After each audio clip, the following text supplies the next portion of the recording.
ready to proceed with a significant parade this afternoon of 7 different bureaus and functions that we're going to try to cover in one afternoon. So, as always, brevity is the soul of wit, and we'll try to all be both brief and witty. So with that, I'll turn it over to Fred Miller to make the first presentation, and we'll move on from there. Thank you, Mayor. Commissioners, Fred Miller, OMF. Let me give you what I see as the show today from our end, and so you can see where we're headed and what's coming up. I'm really going to be dealing with that 4-pager because it shows our organization as well as significant issues and says something about decision packages. And my suspicion is it'll take me 10 or 15 minutes to go through at a fairly high level the major decision packages. Ken Rust will then talk about equalizing rates in the Portland building. That was a request that you made, and it ties in here some. And again, that'll be pretty quick, as well as he'll talk about a couple of revenue-raising decision packages. After that time, we have a couple of members of our Budget Advisory Committee who will comment on the process, and then CBO will do what they do, and you can get into whatever detail you'd like.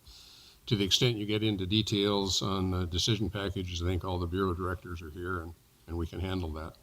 So if that's fine with you, I'll go through at basically that level, and we'll see what it generates. The first page of the handout that I referred to shows an organization that I think you're familiar with and who's in the different chairs. I know that you know all of the people, but sometimes it's a reminder to see how OMF is organized and what's included there. And I think not too much more has to be said right there. I think we're best served if I get into the significant issues and talk about some of those that generate packages, but in any case handle them. I guess before that I should talk a little bit about process and what we're doing. We had a pretty robust process on putting this budget together. Our Budget Advisory Committee was very helpful, and we actually made some decisions based on their advice and made some changes that ended up, I think, with a better package. And we also talked with all of our bureaus because our functions basically are services to different bureaus. We don't have much of an external footprint, but we provide services of all varieties that you're aware of to bureaus. So we did deal with bureau directors and later the business managers from the bureaus to say, because they frequently are the ones that know most about what we're doing and costs and so on. So we had a fairly process-oriented effort to put this together, and I think you'll find that people are happy. And without trying to get Claudio in trouble, CBO was helpful, I think, in raising some questions and making it a better product. So process-wise, I feel pretty good about it.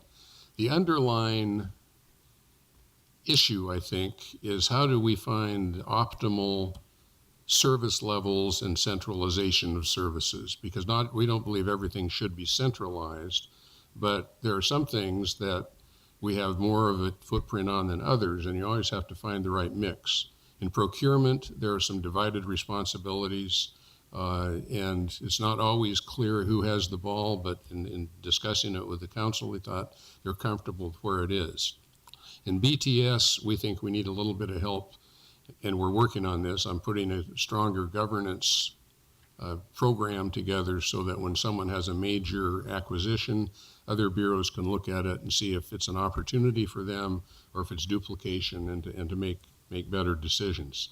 But we have a BHR model that I think works pretty well, human resources that is, works pretty well. We have embedded resources in different entities, and then of course Anna's centralized function. So we are doing what we can there. That's always up for improvement, but I think we're in decent shape in terms of of where we stand on the centralization. So on to the major issues that are listed. Ken previously gave you a presentation on what I call years 6 through 20. And recall when the CFO position was added, there's no doubt that Andrew and CBO does the 5-year forecast related to budget.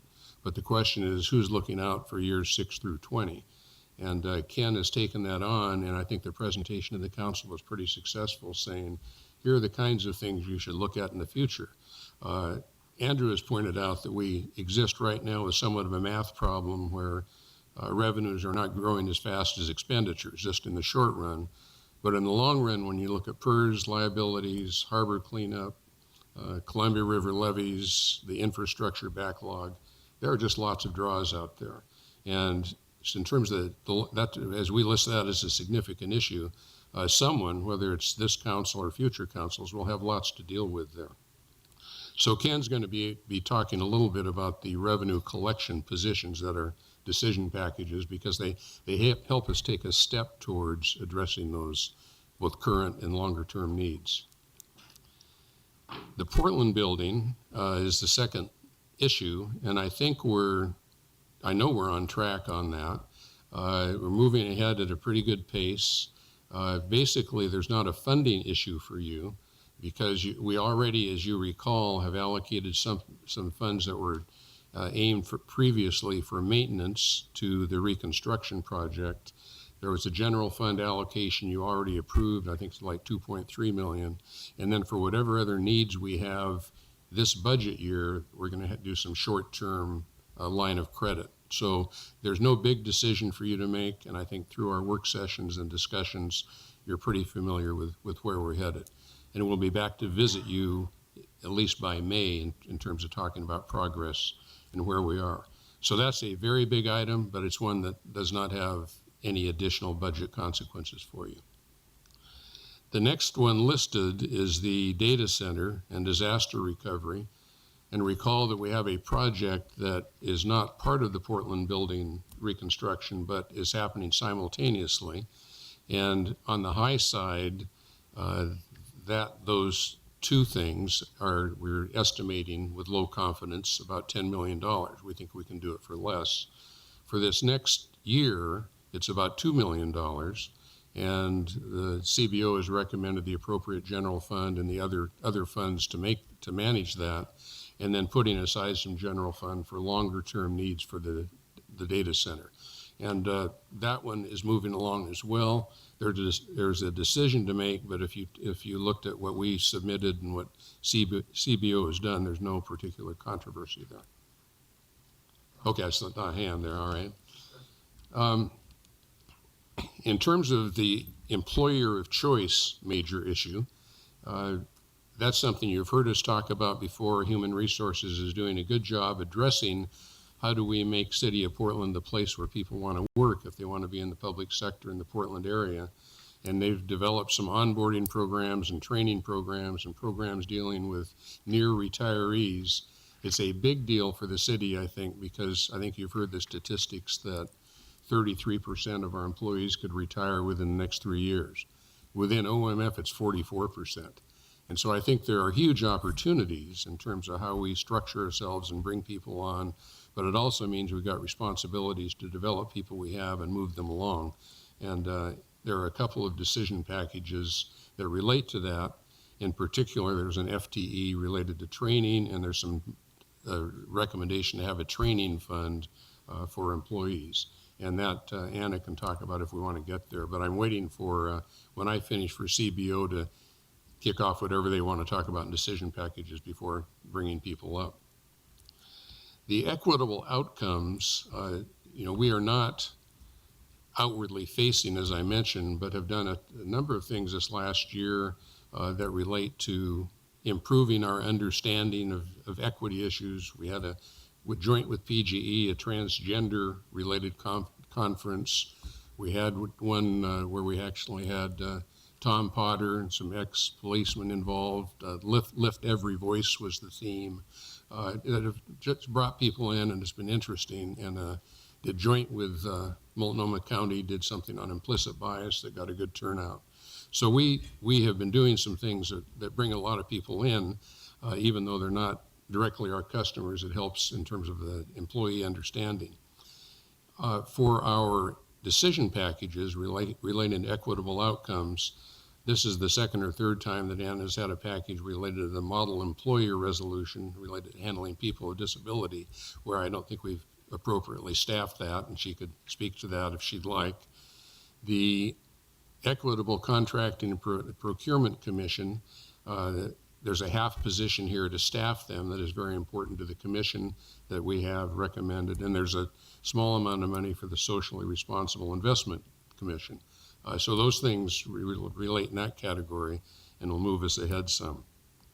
The last one I list is the confidential and restricted information, which is beyond what we used to call just personally identifiable information.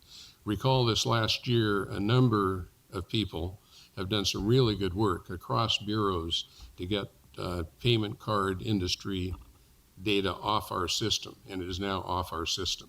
There's one more letter of attestation of a private vendor that everything's fine, but we essentially, from the city point of view, are clean. And that's been a huge accomplishment that I went to an award ceremony a little while back where probably 45 or 50 people were being recognized for efforts there.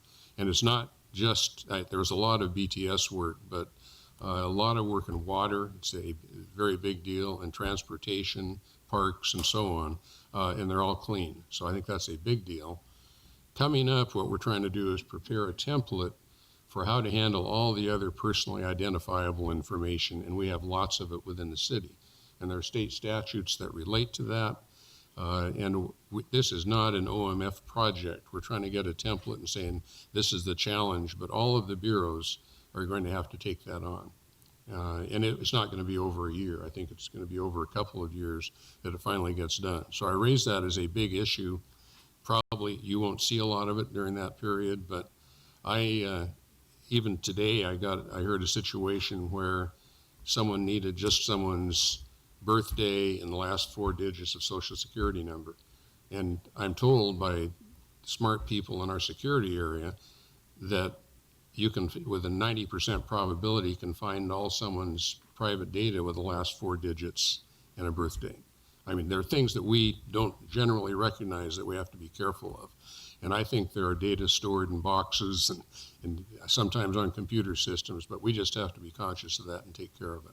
So that's going to happen, and we'll have that teed up in another, Mary, I don't know if you're involved in that one personally.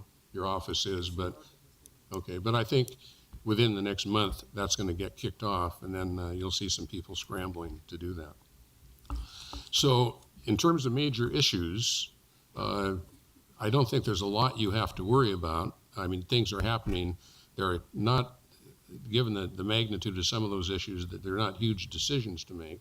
But I wanted to get it that far and let Ken pick up on the equalization of rates in which you're interested, and has some budget implications and the revenue positions. Thanks, Fred. For the record, I'm Ken Rust. I'm the city's chief financial officer and the director of the Bureau of Revenue and Financial Services. There's a handout that I'm going to be speaking to, looks like this. It deals with an update on the blended or equalized downtown office space rates. And just for purposes of refreshing our memories, we had a work session with the council in August of last year, and we brought to the council a proposal to look at a concept of equalizing or blending the rates that we charge all downtown City of Portland tenants, whether they are in city-owned buildings like this building or the Portland building, or they are in outside lease space. We also had a recommendation from our oversight committee that's advising us on the Portland building that that's a concept that they believed was important for the city to consider as well.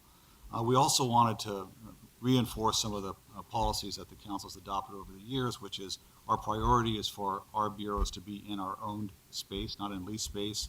If we are in leased space, it should be in historic buildings to support those buildings in the downtown and throughout the city. The benefits of the equalized cost approach is that it provides us more certainty and predictability for bureaus and tenants for the long term. We can help provide more consistent levels of service and amenities in all of the buildings we own as a consequence. And long-term, owning our space is the least cost option for the city. So those are the things that we're kind of framing this question of equalizing rates, and that was part of the discussion that we had in August.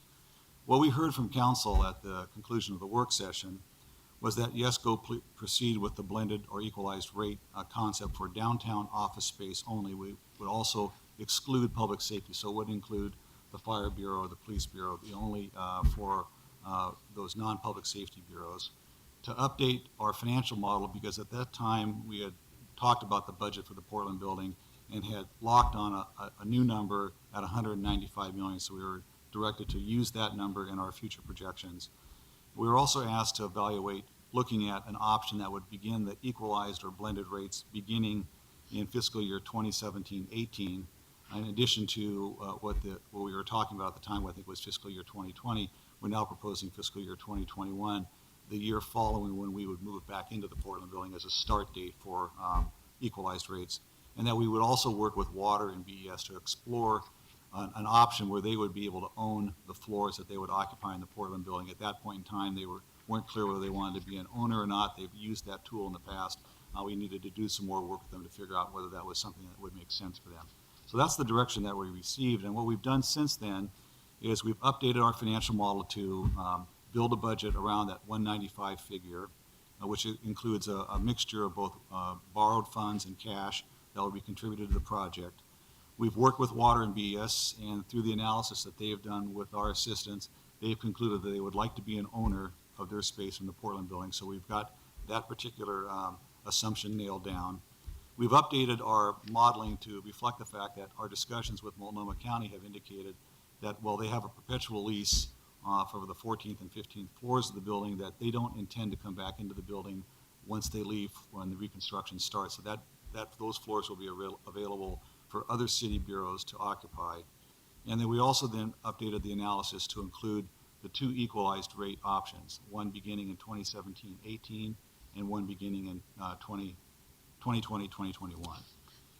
So where does that lead us? And on page 5, I tried to show what the different lease rates look like under these two different options for the different buildings and the leased space that we have in the downtown.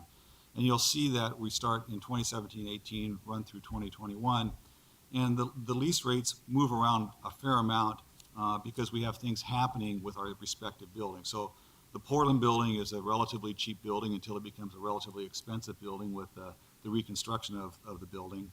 City Hall is a relatively cheap building now that the debt service is largely paid off on it. It's really the operating cost. The 1900 building is a more expensive building, but its lease rates would drop when the debt service falls off beginning in 2018-19. And then our private space is a mix of things, and we have an average that we're showing here at about $27 a square foot. If we move to an option where we begin equalizing those rates more quickly, what you see is that we would have equalized rates of about $22 a square foot in 2017-18. It drops in 2018-19 largely because the 1900 building debt service drops off, stays there until it increases to the $34 or so a square foot when the Portland building is constructed and the debt service begins there. So we have our two different pictures. One which has the equalization of rates being delayed, if you will, until 2020, 2021. Another one that has them start sooner. So what does that mean ultimately to the different bureaus? And I have a couple of pages. It's a little bit, a lot of information and a lot of numbers, but if you compare them side by side, you can really see what's going on. And I'm going to talk about the differences over the 5 years that we're talking about, because that helps to understand where this thing gets pushed around. And every single year, we recover the same amount of cost. It's just a matter of how those costs get allocated between the different tenants and occupants of the city building and leased space. So what really starts to change, if you look between the 2021 option and the equalizing in 2017-18 option, what's really happening there is that in that 2017-18 time period, you start to see some pretty big differences when compared to the first option. And what's really happening there is that we start to equalize rates sooner. What that means is people who are in the Portland building primarily start seeing a relatively large increase in lease rates in that particular year, because now we're covering the costs also of the 1900 building debt services folded into that cost pool, and all of the outside leases are folded into that cost pool. So transportation sees an increase of about $500,000. Development services, conversely, is the beneficiary of that. By moving to equalization earlier, they start to see a benefit of having the cost pool soften or dampen where their lease rates are at, because they're at around $30 or so a square foot. They're going to drop to $17 a square foot. They save about $1 million. And the Water Bureau, which is really a tenant in the Portland building, sees a relatively large increase from the alternative of about $400,000. So those are the two big winners and losers. Over the 5-year time frame, the bottom line is that transportation would pay about $750,000 more if we equalize sooner. BDS would save about $1 million by equalizing sooner.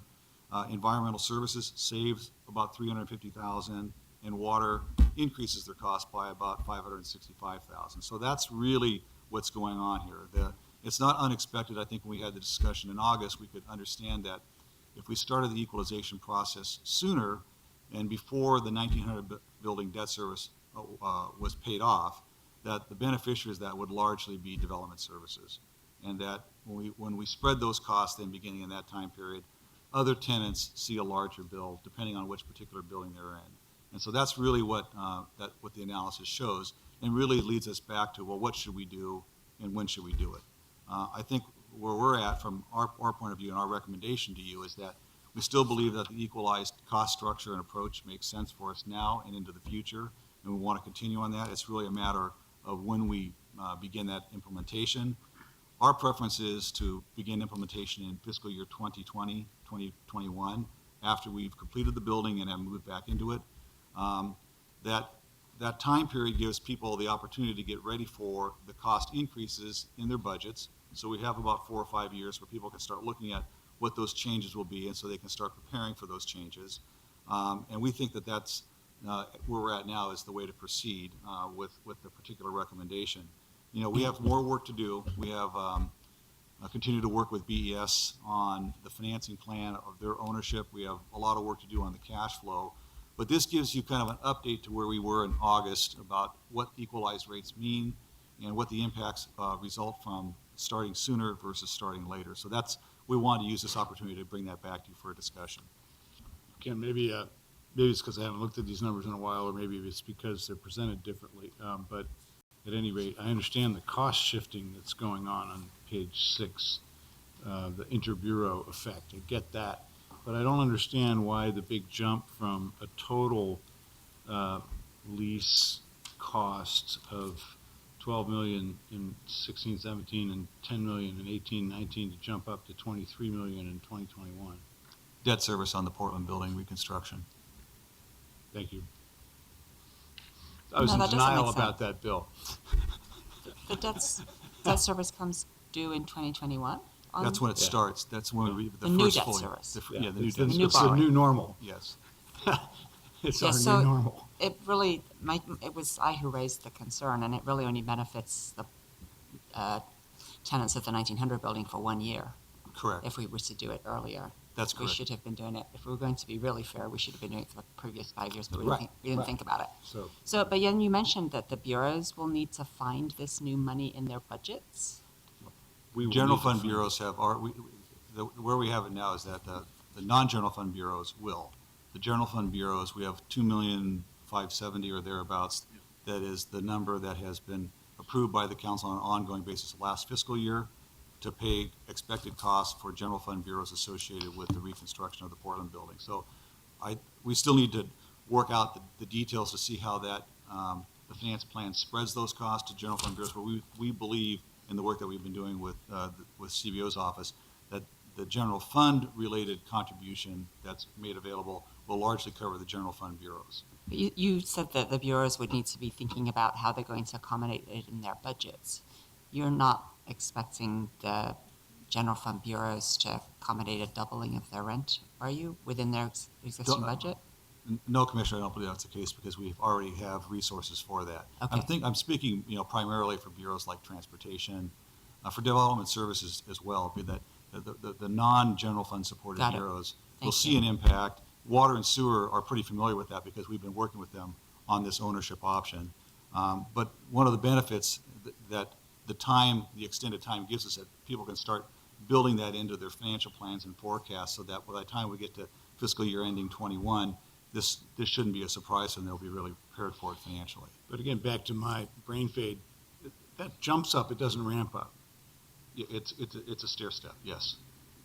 Twice, 3 times? Once. Once. So it's a one-step jump. That's correct. So we don't blend that in over, because the costs aren't all incurred in 1 year. No, that we're We're looking bond at the whole thing, we're gonna jump the rates once and correct. once and That's done. our plan right now is that we will, during the interim time period, we will utilize the cash resources that we have, will interim lines of credit or borrowing, and then we'll do a long-term fixed rate borrowing and begin debt service, which will become part of the cost pool for these blended rates at that point in time. But until that point in time, we're not looking to jump rates or change the cost pool to fund the ongoing construction costs. That's our plan right now.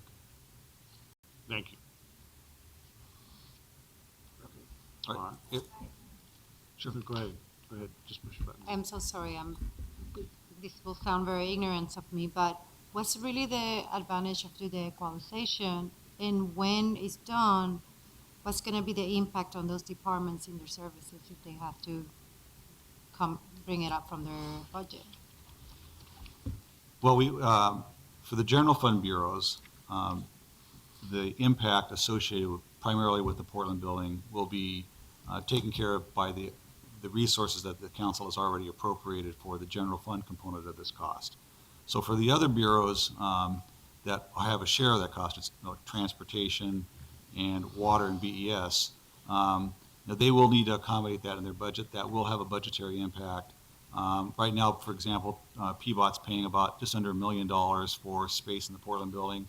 Under the equalized rate option, they'll be paying about $2.3 million. So that's a cost impact for them to be in that building, and that's one that we've been working with them on to understand what the impacts are. Those are the kinds of things that they'll have to work through as they prepare their budgets in those upcoming fiscal years. And as PBOT Commissioner, I am worried about that because it means less money for maintenance, safety, and everything else. But from an overall government perspective, I have a hard time arguing against this rate equalization idea as a whole. If there aren't any other questions, Fred wanted me to talk a little bit about revenue and revenue collections. And if you'll recall the conversation that we had back in January, when we had a discussion about the CAFR and some of the challenges facing the city, we talked about opportunities for revenue. Knowing that we got a challenge being able to fund all the things that we would like to fund when we'd like to fund them, where can we find additional revenue? One of those places is getting the money that we aren't currently collecting and collecting it. I refer to it as the low-hanging fruit. I think Fred may have said it's the fruit that's actually laying on the ground. We should go pick it up. And that really is going after it with more effort and more resources. So in the revenue division's budget ad package request, we have requests for additional positions that would be in the revenue collection piece, and also to help continue our efforts with the Federal Taxpayer Information Program, which we're just now starting to see the benefits of. I know we've been talking about that. It's been funded for the last couple of years, but we've always measured what's called the tax gap, what we think on business license tax revenues, how much we're collecting versus how much still remains to be collected. In the past, we've made an estimate that number is somewhere around the $5 million mark or so. With the most recent information that we've just received by utilizing the federal taxpayer information data that we've received, we think that number is on the low side. We think that number could be easily twice as large.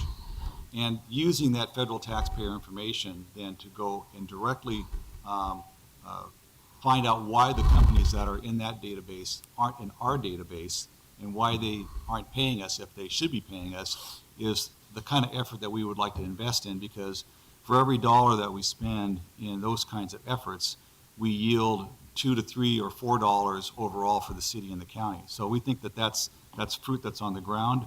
We should invest the resources to pick it up. And we think we're now having some of the data tools that we've never had before that will allow us to really zero in on who's not paying us and not collect just the money that's owed to us on a going forward basis. But if they haven't been paying us up to this point, they owe us back payments and taxes and all kinds of things. So it's a one-time and an ongoing impact on general fund revenues. So we think it's a really important thing that we should be doing in terms of improving the efficiency of our tax collection efforts to make sure that everybody who owes pays and people understand that that's their obligation and duty. What was the figure again, Ken? Excuse me? What was the figure again? Our estimate of the tax gap is now around the 10 million plus mark. And we, in prior estimates based on the information that we had, lacking the more detailed view into federal taxpayer information, we estimated that was somewhere in the $5 million range. So that's the value that we're seeing by having another data set that's rich with information that we don't have.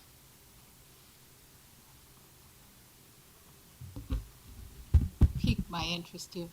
And this is people who do not get a business license, who should be getting a business license, and therefore aren't paying Portland business tax? That's part of it. It's a combination of things. It's those people who don't have a business license tax that should have a business license tax. It's those people who have a business license, rather. It's those people that have a business license, but that what they're reporting to us doesn't seem to match what they're reporting to other people. And so maybe they're underreporting. There's a presumption perhaps that there's something that we need to look at. So it's a combination of things that we believe contribute to that expansion of the tax gap, which gives us confidence that the return on investment will be as great, if not greater, than we've thought in the past. And what's the threshold before you start? I pay Multnomah County, but not Portland, because I don't hit some threshold, and I'm just curious what the threshold is at the business tax. Because I know you try to avoid the. Yeah, there's an small owner's compensation deduction, and I think it's now at $125,000. $100, but it's Right, and then it's after that. Yeah. Okay, I'm all for this, let me tell you. Thank you. So, if it's timely, I'd like to bring up our two budget advisory committee members, Catherine and Robert. So I gather what you're generally doing is brief comments on, does this make any sense from the citizens? From citizens and customers.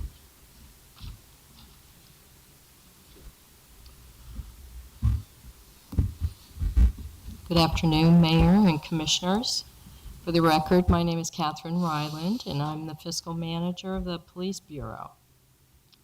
Thanks for the opportunity to share my thoughts on the OMF BAC process.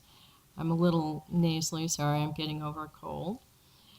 The OMF and BAC met multiple times over the past several months as we were building our 16-17 requested budget.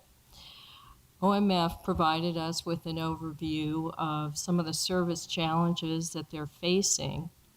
The BAC was able to provide input to OMF on drafts of their budget packages, which resulted, I think, in a more prioritized and focused submission. The BAC encouraged OMF to carefully review their list of packages and determine the most critical to the priorities of housing and homelessness, core programs and services, and maintaining existing assets and infrastructure. The BAC was generally in agreement with the final list of ad packages as they met the critical needs expressed by customer bureaus or supported revenue collection. The BAC was in general agreement with the reduction packages as well. OMF budget packages that result in rate increases or direct cost to customer bureaus are always a concern. These concerns were part of the discussion, especially on the data center move project, specifically around ongoing operating costs, which are unknown at this point. And then with the CBO recommendations, also the equipment replacement fund. The concern is always the level of impact on customer bureau budgets, how to plan for those impacts, and how to provide input as far as alternatives. But overall, I think the BAC process is a good tool for effective budget development. It provides a forum for good discussion. I'd like to see us build on that and have these discussions more frequently year-round. Thank you. Robert McCullough here. I've known Fred for many years. This is the bravest moment in his life. I'm a risk taker on this. Thank you. You have more guts than I ever thought. I'm very impressed by the process. Fred, as we know, is a very experienced administrator. Well-organized meetings, precise, on-point presentations. I'll deny I ever said these things in any other forum, Fred. And for my interest, the primary focus was revenue and revenue collections. Steve and I had a small debate last year that involved different databases under the city's control. That included water and, of course, the all-important business tax. Our estimates coming out of that review were even higher than what you just heard from the Bureau representative. That's not an example of anyone failing. It's an example of a more complicated society. We have a very complex business environment, and our business tax database has to follow it. I'm very pleased that we're adding personnel to that area. That's a situation where the cost-benefit ratio is wildly in favor of the benefit. Fact of the matter is, we had old tools. They weren't bad tools, but they were old tools, and we've got to have new tools. And the IRS database is absolutely critical. But one thing that may not be obvious to you is that doesn't do it by itself. That's a big data problem, and that requires some very heavy lifting. And we have a variety of people who will creep through the cracks even with the best data. Folks whose IRS filings appear to be in another state or another county, but whose primary business is here in the city of Portland. I had a minor difference with Fred and his staff on franchise operations, not surprising because I am an ex-utility executive. One of our major revenue streams in the city is the franchise area, and I want to make sure that's continued to be staffed. In a slightly bizarre sense, we also gave them the internet, which makes some sense because it's a franchise, but that really is our growth area. So the one place, after sitting through a splendid process, I disagree a little bit, is that one particular group. And I promise it's not because I'm enamored of the specific staff. It's because I'm enamored of the future. And there's an area of future there on internet and business opportunities. Otherwise, Fred, this was a good gamble. You did a very good job, and your staff. So far. I'm intrigued that you raised that because that was one of my concerns, that before it was part of the Office of Management and Finance, it was an independent Office of Cable Communications and Franchise Management, and I was in charge of it, and it brought in millions of dollars in audit fees as well as the ongoing revenue. So what was the Budget Committee's rationale for having a cut to that program? I'll leave that to the staff. Thomas, I can let you talk about it if you like. We took that ahead to the discussion in the mayor's office, and it didn't make it through, correct? Hi, I'm Thomas Lanham with the Revenue Division. That's correct.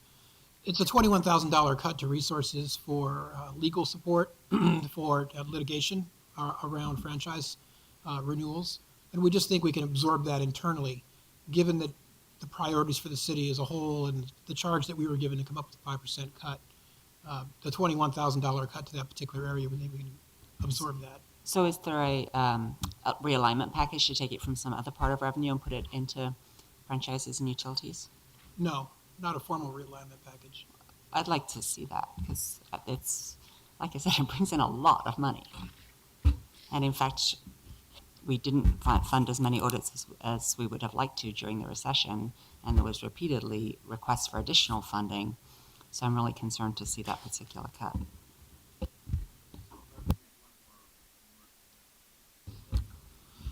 We're going to have more firms in the franchise area in the future rather than fewer.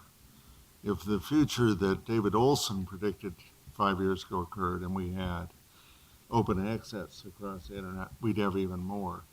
So one of the reasons why I have a different point of view here is I just see a different future.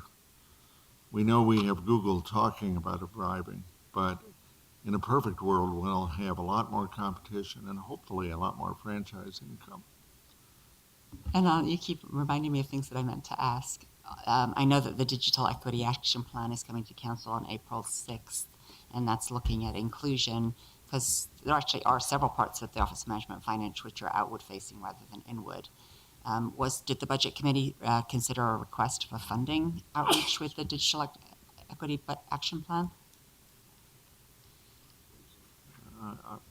Remember, I am a mere advisor, I know, I just wonder, was that put before you as an option tongue-tied advisor. to have a package? And you decided not to do it, or how did that not come with a additional request? The Digital Equity Action Plan was $199,000 for one FTE. The plan wasn't completed yet. It's now completed. Staff completed the plan after the budget submittal. I think what happened, my understanding at the OMF Advisory Committee level was that really there were just a lot of asks on the table from OMF, and it needed to be pared down following direction from the CAO. And so that was one area that didn't come forward. I think there's a larger question. It's included as a council consideration item in the CAO's budget. And so it's still on the table for the council's consideration, could be included in the mayor's proposed, should he so choose to do that. We'll have an opportunity to discuss it on the 6th as well. And I just wanted to know if the budget committee had thought about it and decided not to do it for some reason. Thank you. Mayor, if I could have a few questions. It's just fun having Robert McCulloch on the hot seat. First, just a comment, Fred. I just want to thank you and your team for the outstanding work you did on the PCI compliance. And somewhere in the archives of the city of Portland will be recorded as a footnote, and someone 100 years from now will think that it was just a walk in the park, but it was excruciatingly difficult to get to compliance with big stakes. And all of us appreciate the good work, and those of us that have complex systems particularly appreciate the work. So thanks to you and your team for that. Second, with all that money out there you think we can bring in, and since we're committed to innovation, I just think you should give Thomas 5% of whatever he can collect the next month or so, and I think we'll call it good. Two structural questions. The first has to do with sort of imagining PDC's role going forward and how that interacts and intersects with your mission. And I guess I just wanted to raise the broader question. Are there pieces of your business, like Spectator Venues Program or other pieces, which someday we ought to consider migrating to PDC as we think of PDC as a entrepreneurial agency that has to create its own revenue source, and may do that by being a property owner and a quasi-developer? I'd say yes. I mean, if in fact the intent were to say, let's look through bureaus for entrepreneurial activities, I think they're spread throughout. I could see I'm looking across the board, but I think about golf courses and the Speedway. I think about leases that we had some discussion of in the mayor's office. There's some things that we do, leasing, that could be more entrepreneurial rather than just taking care of our buildings. So if the objective were, what are the activities that could sustain PDC in that function, I think it's a larger question. I would say yes, we do have some. I'm glad to hear that, because I think in some ways there's two different roles we're talking about. One is the traditional role that OMF plays, which is excellence in managing city assets. And the second is what we are charging PDC with going forward, which is finding revenue streams to replace TIF.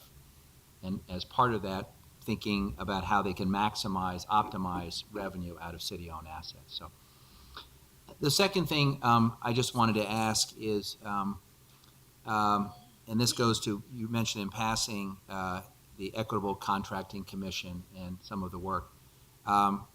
We continue to find that there's some significant confusion in the public's eye about who does what internally.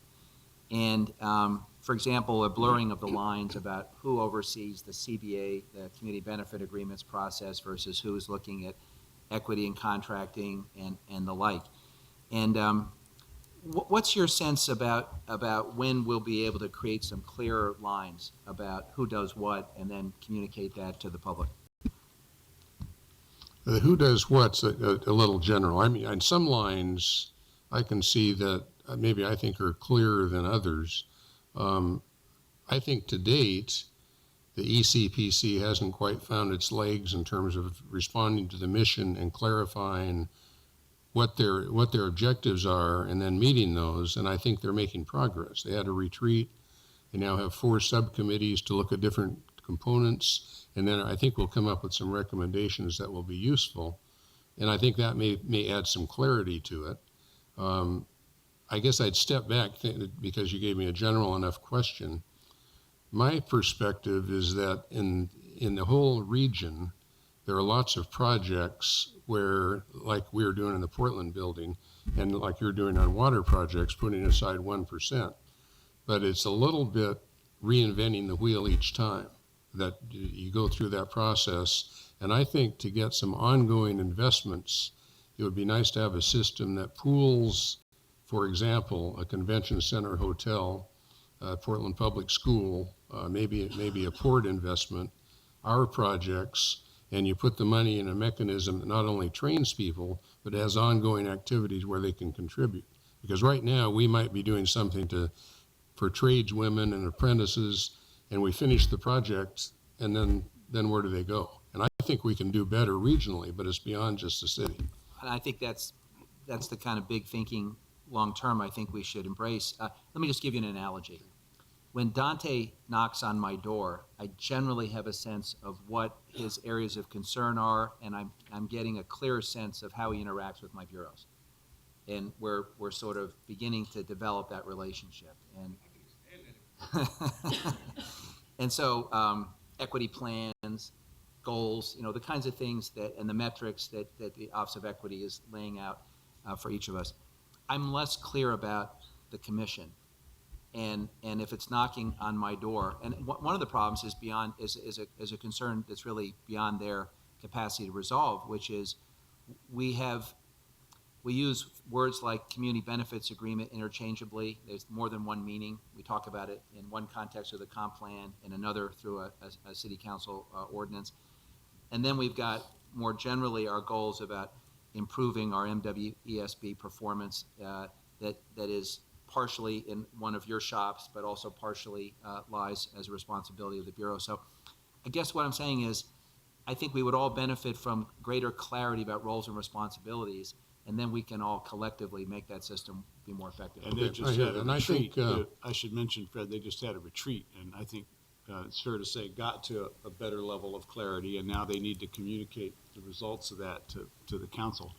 But my staff participated and came back, with thumbs up that they had achieved a considerable improvement in clarity of their role and how they're going to function, and that maybe some of the storming phase that they've been in early on in their work is now passed into a more productive and clear path. So, and I would say ask that question in 4 months. I mean, let's see how this goes. If we've got clarity, I think we're going to make progress, and that they'll make progress in terms of clarifying and making recommendations. So.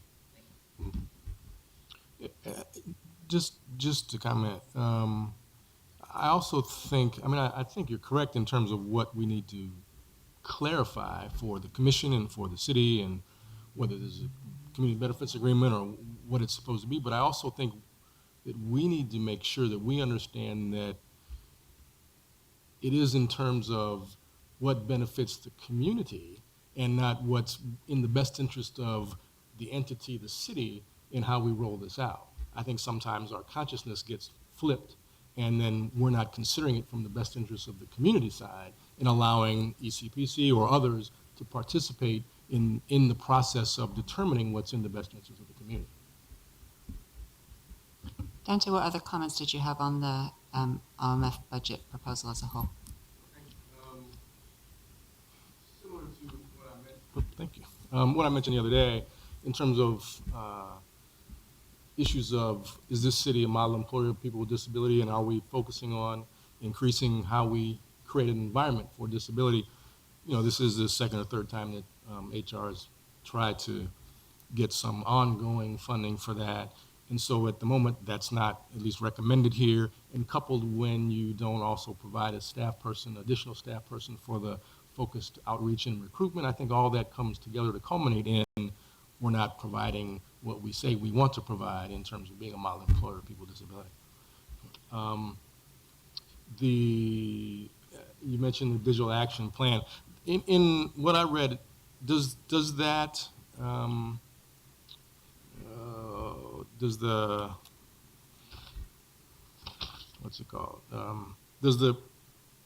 Portland Community Media provide internet access to households in the city? And if so, do we know how many won't be served if that's the case? PCM doesn't directly do that. They provide training for folks around equity and around access generally. In terms of the number of households that don't have access, we did a survey a few years ago. About 15% of Portland households don't have access to the internet from their homes. And that number jumps up to about 30% when you take a look at disadvantaged communities, lower income, things like that. Right. No, I think that's the case. And when you add disability, certainly refugee and immigrant communities, those most vulnerable in our city, the digital divide is truly in existence. And so just being conscious of that as we evaluate what we're doing. Glad you raised the Portland Community Media cut. That's $44,000, and it's for a 0.7 FTE, which I'm guessing you can't get a 0.7 FTE within OMF. And in my mind, Portland Community Media is a fantastic vehicle for helping people understand and engage both with the city and with others in the community, and it's also extremely good for training. Did you have a comment on that too? I used to work with Portland Community Media, and I understand that the position is not just to provide understanding of what the internet is, but how to use it for families, and it's multi-generational, not just for kids, but for adults, for immigrant communities. And I think what I'm most surprised about cutting the possibility of cutting this position or this funding for this position is that all other bureaus have been talking about how equity is the priority and how we move forward, and then this is the position that we are cutting, the one that is for precisely for equity. So I'm a little bit surprised, confused, and disappointed.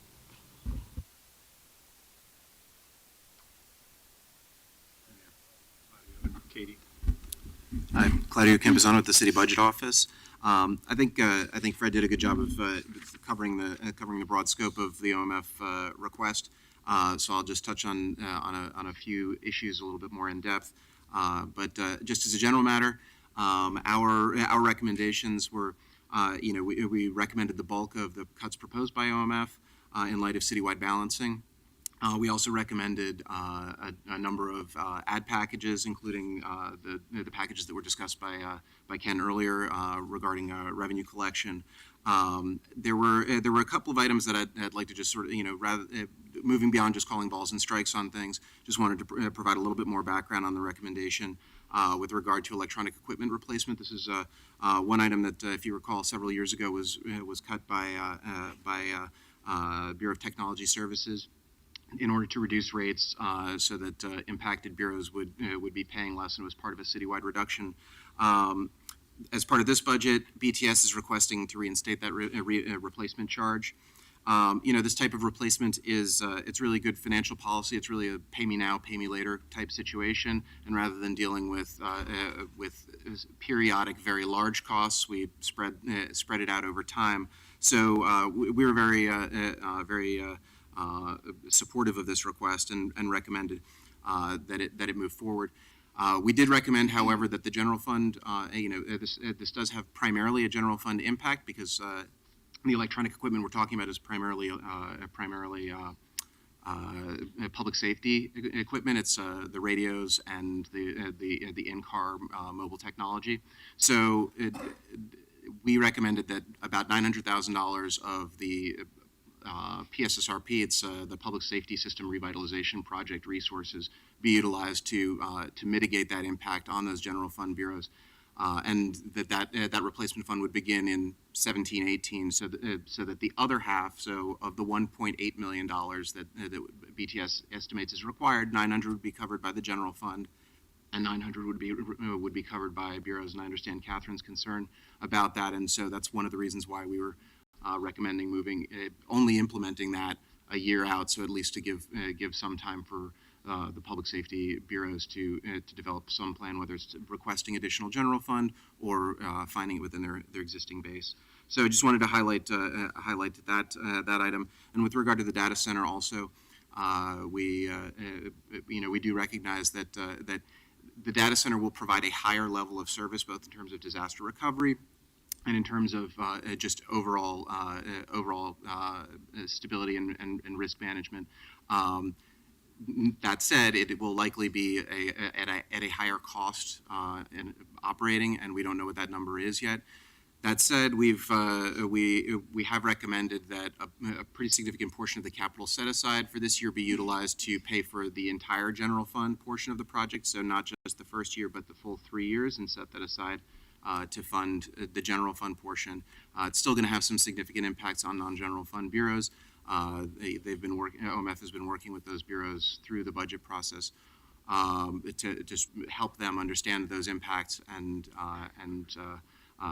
start to build those into their financial plans. One thing that I should note is that as part of our recommendation, we did note that the allocation plan for those costs might have some issues, and so we recommended that an alternative be developed based on the actual users of the data center here in the Portland building. That might have differential impacts on non-general fund bureaus. So just wanted to highlight that to the degree that we choose a different allocation that more closely maps to who's actually using that equipment that's moving, it would have a heavier impact on utility bureaus. Kayenta and the other systems are there. Whereas most of the general fund supported systems are out at the Portland Communications Center and in the Justice Center. So just wanted to highlight those for council. But other than that, I'll open up for questions. So I have one more set of questions that is about procurement reductions, the Prime Contractor Development Program, Minority Evaluator Program, Mentor Protege, and Prime Contractor Residential Housing. Doesn't seem to me that I don't understand why we would be cutting programs that we know we're having challenges in reaching our equity goals. Seems like we should be adding more funding to those rather than less. Well, we certainly don't disagree with you, Commissioner. It's a very important part of what procurement does. Unfortunately, we're in a position where if we don't make some reductions there, we're going to reduce people that are helping us make the procurement happen for the different bureaus. So it was a very difficult position to put us into. A couple of the pieces I think are worth noting. The Mentor Protege program that we're proposing to be reduced is something we participated with the Port of Portland for a number of years.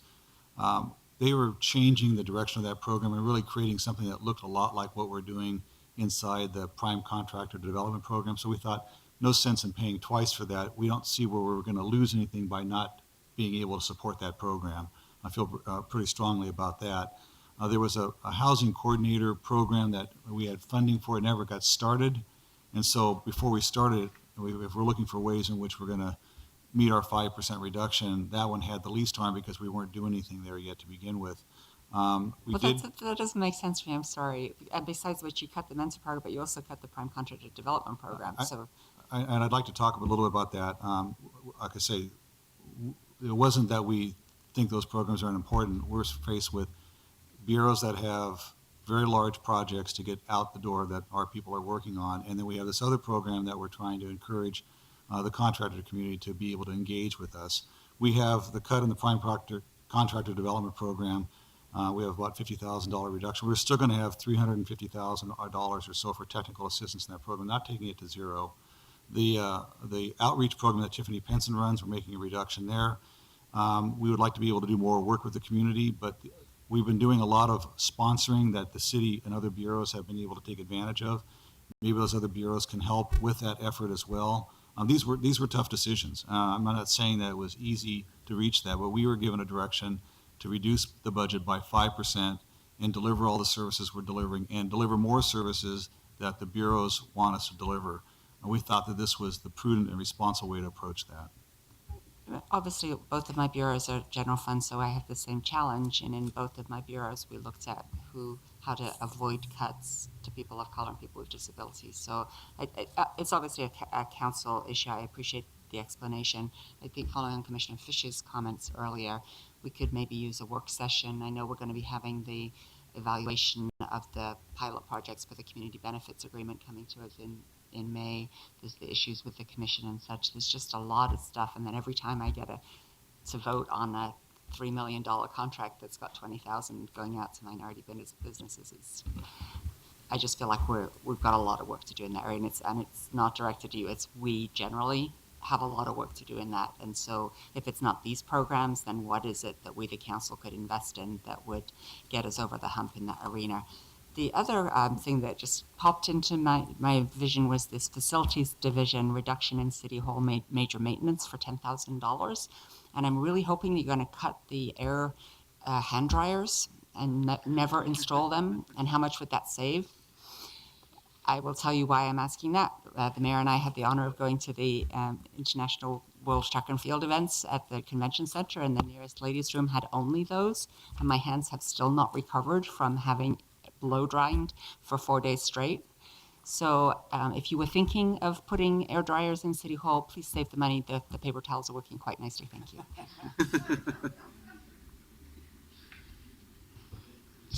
Just a follow-up to Commissioner Fritz's question on the reduction in the prime contractor development, and it's directed to CBO.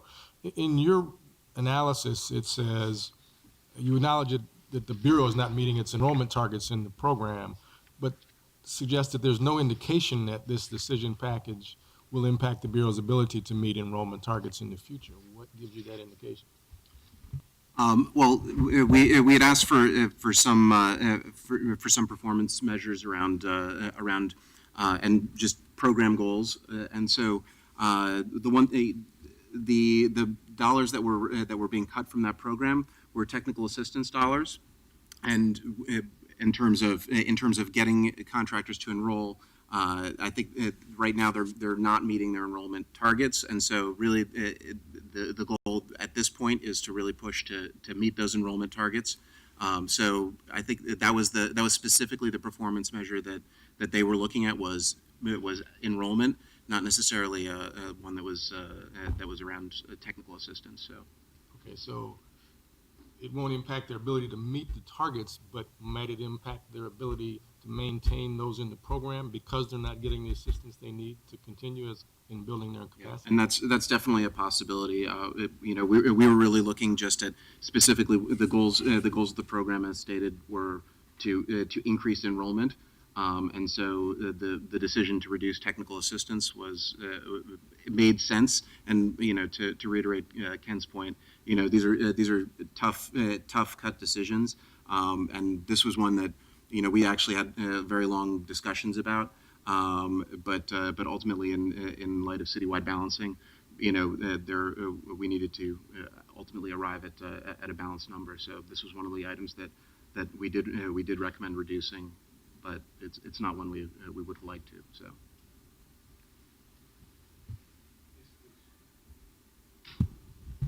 It's kind of difficult. I have a couple of questions, and it appears in your budget you talk about these things, so you get the questions. In regard to the Portland building, I know a percentage in that remodel, I guess for lack of a better word for it, that there's certain percentage for equity, for your minorities, your women-owned business, your local hiring, et cetera, that's supposed to be targeted toward those groups. Is any consideration being done in local hiring, your downtown, the Portland buildings downtown, how far are you reaching out? Because a lot of our minorities that could use those jobs are way in East Portland. So what is being done so that East Portland, which has 25% of the population, gets some of those jobs? I think that one's mine. Okay. We have in the RFP that probably is out by now, but may not, it's very close on the whole major construction, have, I think, the most aggressive minority women goals, not just in the aggregate, but also down to ethnicity for trades and so on that have to be met by the contractors. So we are doing that, which doesn't respond to where people come from, but we put aside the 1% then to somehow respond to community enhancements or opportunities, and we're open on that. And we can, and your point on East Portland is relevant. We're going to come back to the council in May with recommendations on how to spend the 1%, and hopefully then generate enough people who can fill those spots that we're demanding the contractor has on the job. So we're sensitive to East Portland issues. We have not yet developed the recommendations, but these will be in May. Frida, can I just add one piece to that, since you've mentioned East Portland? One of my roles is liaison to the Regional Arts and Culture Council. One of the things we've been looking at is how can we more equitably distribute the benefits of the Percent for Art program to underserved parts of our community. The Percent for Art program generates money for public art, but there's more often than not, the buildings that generate the Percent for Art are in the inner core. And it turns out there's nothing in the authorizing statute that prohibits us from investing the money outside of the catchment area around the building. So I've begun a conversation with Fred about, in this instance, taking a half of the Percent for Art money that's generated from this project and investing it in East Portland and doing some community art so that folks that may never see the benefit of having this building retrofitted downtown get to share in the dividend of a policy that says we are going to invest in public art, and we're working on that. In talking about the goal, when you talk about the MBE or emerging small business goal, is that disaggregated at all by MBE status and or WB status versus the aggregate ESB status? Yes. It is. Okay. Do we know what those numbers are? If I had the RFP in front of me, I could tell you. Okay, I do want to mention that Douglas did similar with Fortis Construction with early childhood, because we as a community also pressed to get locally and minority, and with the contractor's work, and it was extra work for that contractor, but he got 26%, which was pretty high, considering usually that isn't even looked at. I have another question, though, in regard to the data center, because that's in your budget too, in the movement, and I don't know the history behind the movement and where it's going to move. It sounds like it's being recommended a separate specific facility be built for it. Is any consideration given for East Portland or even outer southeast Portland for some of these? And I can understand the concentration where bureaus have to talk together and they're constantly meeting. It doesn't appear a data center is one where they always have to be downtown right in the mix of things, and it's less expensive farther out than it is downtown to build them. We do not plan to have the data center downtown. We're going through the process to say where is it best located, but we have seismic concerns, among others, and we don't want it downtown. We want to find some outline area, and I don't know that we're going to build something, because there are some people who have safe data centers where we could become one of the participants, but that depends on what the bids are. And I can't tell you where those are because we haven't got the proposals back. Just making a suggestion. I know Gateway, there's some city property right in the transit center that's available, et cetera. And I know there's been the prior mayor push to get some services out more that way so that those jobs are spread throughout the city. Okay, I just think it's unlikely that we would build a building to do that. So I think the placement of the data center will be depending on where the vendors are that could take our equipment, which may well be in East Portland. I don't know. Time to close this session and move on. Customary for the commissioner in charge to have some closing comments, but after a clean audit from Robert McAuliffe, I have nothing to say.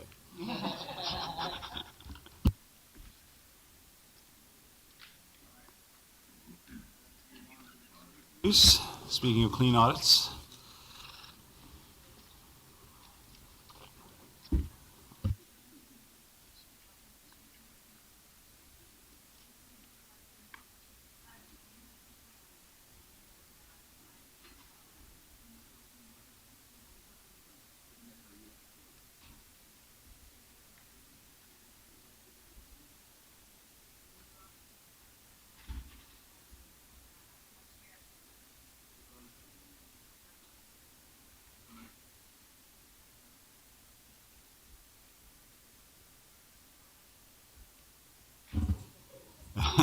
For him, you got to make a deal. I've seen firsthand all the homes. Oh, it's great. Yeah, and then Bedmart stepped up and partnered with them on the homeless veterans. Just great work. Yep, great year. Okay, Auditor Caballero, the floor is yours. Good afternoon, community advisors, mayor, commissioners, bureau directors, and staff. I am City Auditor Mary Hall Caballero. I'm joined today by Chief Deputy Auditor Sarah Landis, and unfortunately, our Budget Advisory Committee representative who was scheduled to come today had some childcare logistics and couldn't make it. So I'm sorry you won't be able to hear from her. And you already have been provided a lengthy handout in your notebooks. And we have a much shorter presentation today, and I've also provided some of the slides that we'll use today so you can follow along.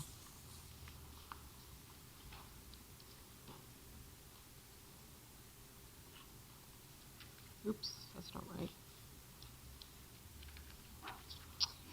The Auditor's Office promotes transparency and accountability through 8 divisions. You likely are familiar with the work of many of them, such as Audit Services, the Ombudsman's Office, Independent Police Review, City Archives and Records, and the Council Clerk.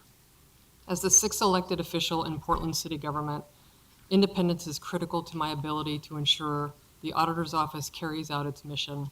Protecting it is my top priority. As you may recall, we discussed the Hearings Office during last year's budget work session. It is an example of something that undermines the independence of my office, and I will spend a good bit of time today explaining why. The details are technical, but the big picture goal is to fix the way it is funded. City Council created the Hearings Office to give people a place to go to have their disputes with the city decided by an impartial officer. It's also where bureaus go to enforce provisions of the city code. The Hearings Office is how the city ensures due process for a variety of its actions. Organizationally, it has been in the Auditor's Office since 1991 to provide it with an independent home and administrative support. The administrative demand posed by the Hearings Office has become an unsustainable burden for the Auditor's Office. It disproportionately saps time from my Chief Deputy and the Management Services Division compared to other functions in the Auditor's Office, which are core to our mission.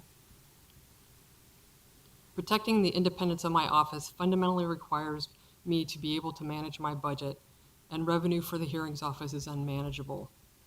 That's why it's necessary to move the Hearings Office from a cost recovery model to an overhead model.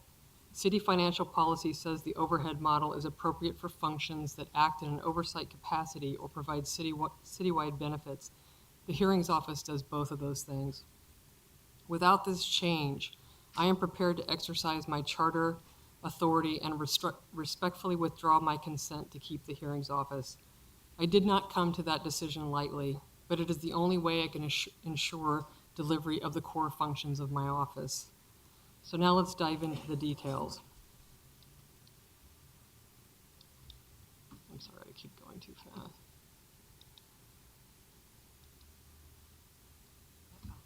Okay.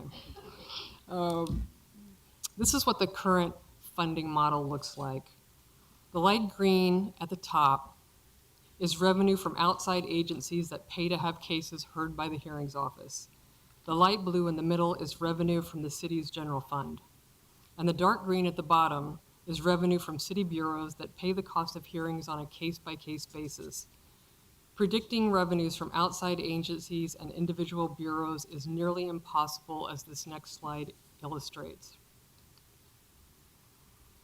Among the cases heard by the Hearings Office are appeals when drivers think the police bureau or the Bureau of Transportation wrongfully towed their car. It also hears appeals by people who contend they were wrongfully kicked off of public transit. The volume of these cases varies depending on enforcement decisions at any given time, which makes it impossible to predict. What they have in common, as you can see, is a downward trend over the past 5 years. Revenues from vehicle tows is estimated to decrease 55% from the Police Bureau and 62% from transportation. Revenue from TriMet exclusions is estimated to be down 96% by next fiscal year. Meanwhile, other types of cases not funded on a per cases basis are sometimes up and sometimes down. Just like the Fire and Rescue Bureau, the hearings office has to be ready to go when a request for service is received, whether caseloads are trending up or trending down at any given time. Best guess forecasts form the basis of agreements between the hearings office and other entities, and then the work is undertaken. Bills for payment must be calculated and tracked. When actual caseloads fall short of projections, other divisions in the auditor's office are in danger of subsidizing the fixed costs of the hearings office. From a management perspective, I cannot continue devoting the disproportionate share of staff resources needed to keep up the administrative load or hold back spending by other divisions in case revenues fall short in the hearings office. My goal is to get out from under the forecasting, contracting, and billing, as well as the threat of subsidizing a function that is not core to the mission of the auditor's office. And let me turn back now to show you how I propose we fix the problem. I'm proposing moving fully to the general fund, which would mean about $302,000 up front. The light green bar to the right represents revenue from other sources that would be returned to the general fund if revenues exceed expenses. You should know that the budget office did not agree with my solution. As you can see, its response looks very much like the current model. It tinkers around with the flaws I've described, but it does not really address them. It also adds more administrative requirements. The budget office prioritizes protecting discretionary general funds over my responsibility to effectively manage the auditor's office. While I certainly understand the importance of protecting limited general fund dollars, I cannot abdicate my core responsibilities as auditor. The choice is not easy, but it's clear. Move the hearings office to an overhead model or find it another home that can absorb the administrative load and withstand the effects of unpredictable revenue. Madam Auditor, just a question. If we shifted to an overhead model, have you or CBO calculated how that would be apportioned? And presumably, we'd have the option of either billing everybody on the theory that every bureau that has potential for an appeal would want to have a percentage, or we could tailor it so that the frequent flyers play a little bit more. Have you done that modeling? The rest of the auditor's office is funded through the overhead model, and our current proportion is about 40% discretionary and 60% funded from bureaus that pay into the overhead model. So I'm assuming that were this moved into the overhead model, it would take the same shape. Having bureaus that use the hearings office pay proportionally more doesn't get us out of the path that we're on right now, which is forming interagency agreements and then doing all the workload tracking. No, I get that. I guess all I'm saying is, maybe this is to CBO, I'd like to know what the different options under the overhead model would look like, including if you've got some frequent flyers that might pay a little bit more under the overhead model than just everyone getting dinged, and just to understand what those options are. Oh, man. So right now, the overhead model, there's basically only one option, and that option is everybody's charged the same percentage or based on the same two allocation criteria, and those are the amount of positions they have basically and the size of their budget. So it doesn't matter the actual uses of the services by particular bureau, it's based on just the size of their budget and the number of FTEs they have compared to everyone else in the city, and that determines the portion that they would pay for these services. Have you run those numbers so we could take a look at, under that formula, what it would look like? Yeah, we could easily run them. It's going to be the same split, as Sarah said, that the rest of the bureau has. So with another 300,000, I mean, you're looking at, it's going to be split roughly, half and half between the general fund and then the paying bureaus. Just as a point of clarity, I just want to make sure I understand. This is already in the overhead model. The general fund share that's paying for the hearings office runs through your normal overhead. So what you're asking for is additional general fund dollars to diminish sort of the other revenues you're getting from other entities. But when you say to put it in the overhead model, I want to make sure I'm understanding. You're putting additional costs of the hearings office into the overhead model, but there's a portion of this that already is in the model, correct? There is a portion. Okay. It's about half, a little bit less than half, but it's not just outside entities like TriMet, it's also land use and then growing caseload with city cases. And Now with my remaining time, I want to go over my two requests for additional resources and the cuts I proposed.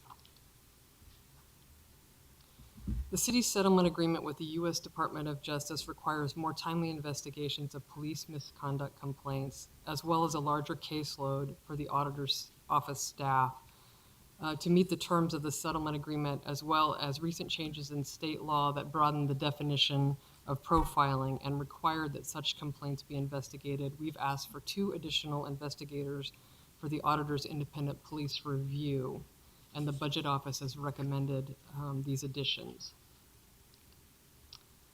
Our second request is for $20,000 to defray some of the increasing costs associated with the council requirement that online postings of video recorded meetings be closed captioned. The graphic shows that prior to 2013, captioning cost about $30,000, and it has jumped to about $55,000 since then. And we have absorbed these costs until now, but without additional funds, videos of council work sessions won't be captioned and therefore may not be readily accessible to the public. And the budget office has recommended against this request. And now I'll walk through our budget cuts. Our cuts totaled about $405,000. And it's not hard to think of the adage penny wise and pound foolish when considering these cuts. They mean fewer audits, less capacity for police misconduct investigations, and fewer options for me to carry out my responsibilities. It was tempting at the outside of this process to cut only our materials and services line items, but it is not a viable approach from an independent standpoint, and we couldn't get to the 5% threshold without cutting people. That's why there are 2 filled positions on our cut list. One is a support position in audit services, which will require the remaining staff to learn report production skills and take on more administrative duties for that division. We estimate this will increase the time it takes to complete an audit and therefore reduce the number of audits next year from 12 to 10. That in turn means a less efficient, less effective, and less equitable city government. The budget office recommended taking that cut. It did not, however, recommend cutting the annual community survey, which was included in that decision package. And by this calculation, we would keep the work but lose a person that we need to accomplish it. The second position is a senior management analyst in independent police review. This position is responsible for analyzing police misconduct data, producing periodic reports, and responding to ad hoc requests for information. These tasks will need to be reassigned to the remaining staff members, which eats into their capacity as complaint investigators, and the budget office recommended against taking this cut. Our final proposed cut is almost $84,000 in materials and services, and it's easy to think that no one will miss cuts like these, but I will. They reduce the flexibility I have to manage my office and increase the chances that I'll have to come back to those of you that we hold accountable and ask for more. And that's not where any auditor wants to or should be. Just go into that a little bit more, given the budget office's analysis of over $250,000 for the last 5 years left in that bucket. In the materials and services? Yeah. We have some cushion built into our materials and services to help the auditor's office retain some flexibility for decision making. And there's also functions in the auditor's office like the Archives and Records Center and what are some others that have? There's some cushion built in for mandatory contracts, I think is what has constituted a large portion of what our underspending in external materials and services has been. We have the Moss Adams external financial contract in our office, and that is often underspending the amount that we have set aside for it. I think that's the result of effective management rather than having too much money in the budget. So you see some places where we have a reserve, like, for example, the on-call hearings officer that we retain for land use hearings. should our workload for our existing staff exceed our capacity to handle those hearings, or if there's a conflict. So we have to have the money there in reserve, but we don't always need it. And so reducing the total amount that we have to fund those contracts means that we would either not provide the service or have to come back each time and ask for for an allocation from council to do so. So did you consider a realignment of shifting some of that money from external materials and service into personnel and short-term positions and such? I don't believe that there's enough there to do that, to salvage the position. Well, there's over $250,000. That was according to their analysis. I guess what I'm asking is, do you disagree with these numbers? I don't disagree with the numbers, but I can tell you that for this year, we're on track to spend 90 to 95% of our external materials and services, so there wouldn't be that there to do. Okay, so. Thank you. And so with that, I am ready to turn it over to Mr. Patton. I'll just briefly go over the hearings office, our thinking about that a little bit. I think on the other packages, the auditors kind of explained where our recommendations come from, so I'd be happy to answer any questions on that. But just the thinking behind the hearings officer funding, what we try to do, it does look very similar when you look at the graphs compared to what the recommendations are, or what the existing program, how it's funded and how we proposed it to be funded. The biggest difference basically is, rather than looking at it throughout the year and trying to bill on a per case basis, we're trying to look at some sort of model where they can almost have based on either some sort of historical use or historical charges, have a fixed fee for the next year. So rather than trying to determine if they'll have the necessary funds based on the number of cases that come in, it's looking at, based on the number of cases you've used in prior years, we're going to charge you $80,000 to make sure that service is available next year, whether you use that service or not. So that's kind of the basis of our recommendations, making sure that they have the funding available for the current year. It can be adjusted year after year depending on whatever metrics that we choose, but it does relieve that burden or that chance of not bringing in the necessary revenues and having to take from other programs in the Bureau. It's basically saying, for example, Bureau of Development Services, we're going to charge you X amount of money for next year, whether you use that amount of service or not. So, would that suit? What are your concerns about that? My concerns about that are that the system that Jeremy describes also requires a lot of administrative caretaking. It requires fee studies. You'd have to be coming up with how much a case costs, and tow cases cost a different amount of money than other kinds of cases. And the hearings office staff would have to track their time. The hearings officers would have to track their time. We still have to do fee studies, as I understand it. And the administrative burden remains, and in some cases it increases under this arrangement. I obviously don't know how this works, but it seems like the first time to pick the number, based on previous years, you pick the number, and then why would you have to track thereafter?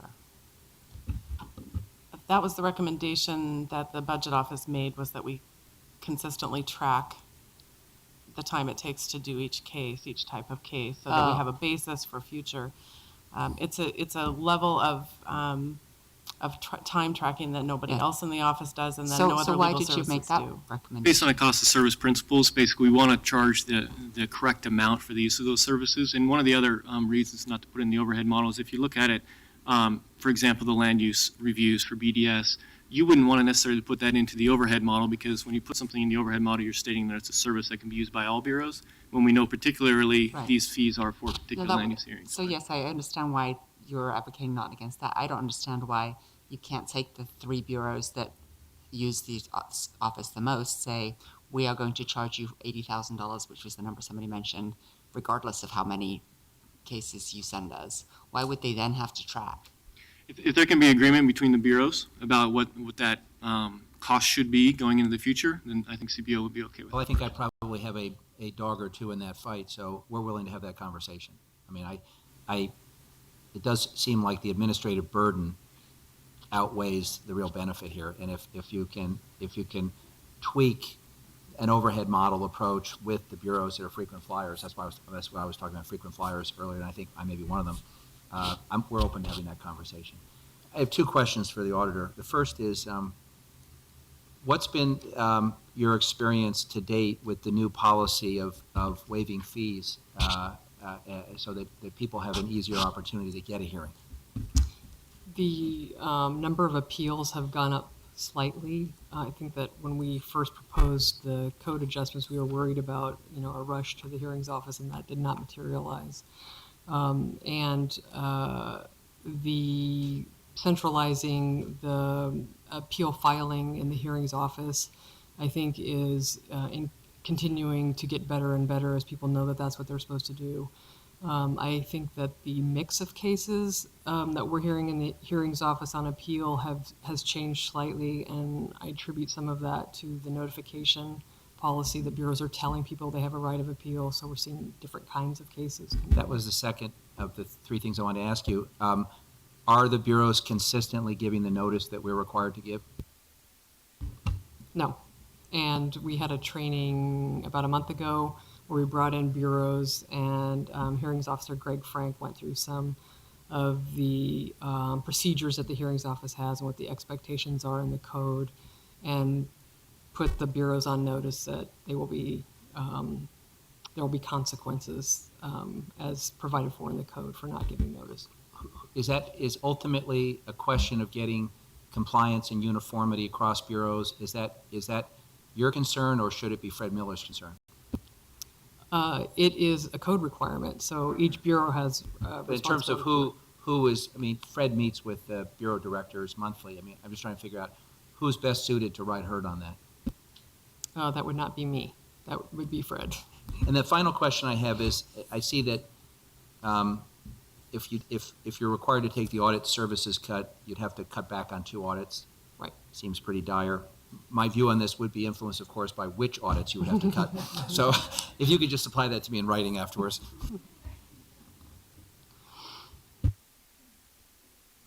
I'm just intrigued by this tracking because of the hearings officer. When CBO is recommending they track their time, do they have the tool that makes it easy to track their time? I administrated a consulting services where that is just common practice because we work on multiple projects. In this case, yours would be multiple hearings and stuff. But we had electronically online that made it simpler.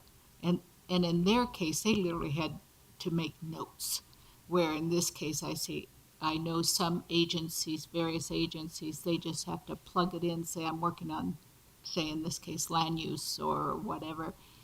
Are you providing them with, are they being provided with a tool if you want them to track it, so it makes it real easy to track it? It's not as onerous as people think, because I've done it myself, but it seems like they should have a very easy tool to do it if that's what's required of them. Yeah, the city's payroll system allows for employees to track time between different projects. But it doesn't allow it to track it by case, and it's a paper and pencil operation. We're in the process of changing out the software and getting new case management software in the hearings office.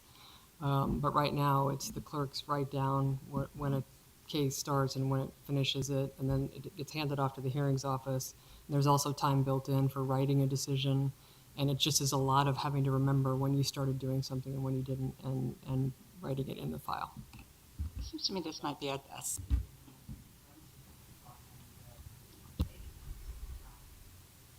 if they didn't have to track what they were sending you, they just agree to the 25 or 60,000, you don't have to track it, and then the commissioner in charge works with the auditor if they think that there's Membership rather than all. Well, then we could make an adjustments to a bump or something. Because I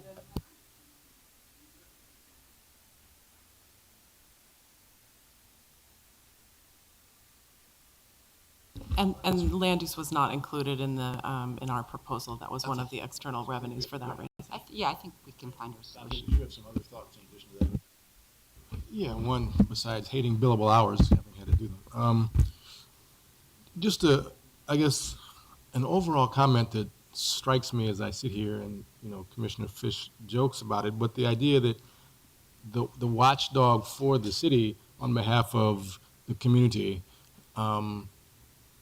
is having to balance its core mission of doing that, which then often is a critique of those of you who are supposed to fund the office, just seems a little out of whack to me. And specifically talking about, as I mentioned, the disability issues, the idea that something may not be captioned because she can no longer, or this office can no longer fund that based upon all of the other issues going on, I think is again a reflection on what are we considering as important in terms of disability and how we address it. So I'm struck by the irony overall of this conversation in the first place, that the elected office has to come and ask the other elected office for money, as well as put up cuts that I don't think any of you had to do. So it's just striking me different. We don't have staff. I don't have staff of 50 in my office, so there's that. I wanted to just push back a little bit on the comments about the money for the captioning. In my bureaus, we prioritize our external materials and service money for doing the things that are most equitable. So I hear that there's a lot, that $250,000 isn't here, has been used this year for good purposes. So I'd be interested to know how close to zeroing out your external materials and services are, because that to me is an external materials and service, and why would it need extra money when it's a core function?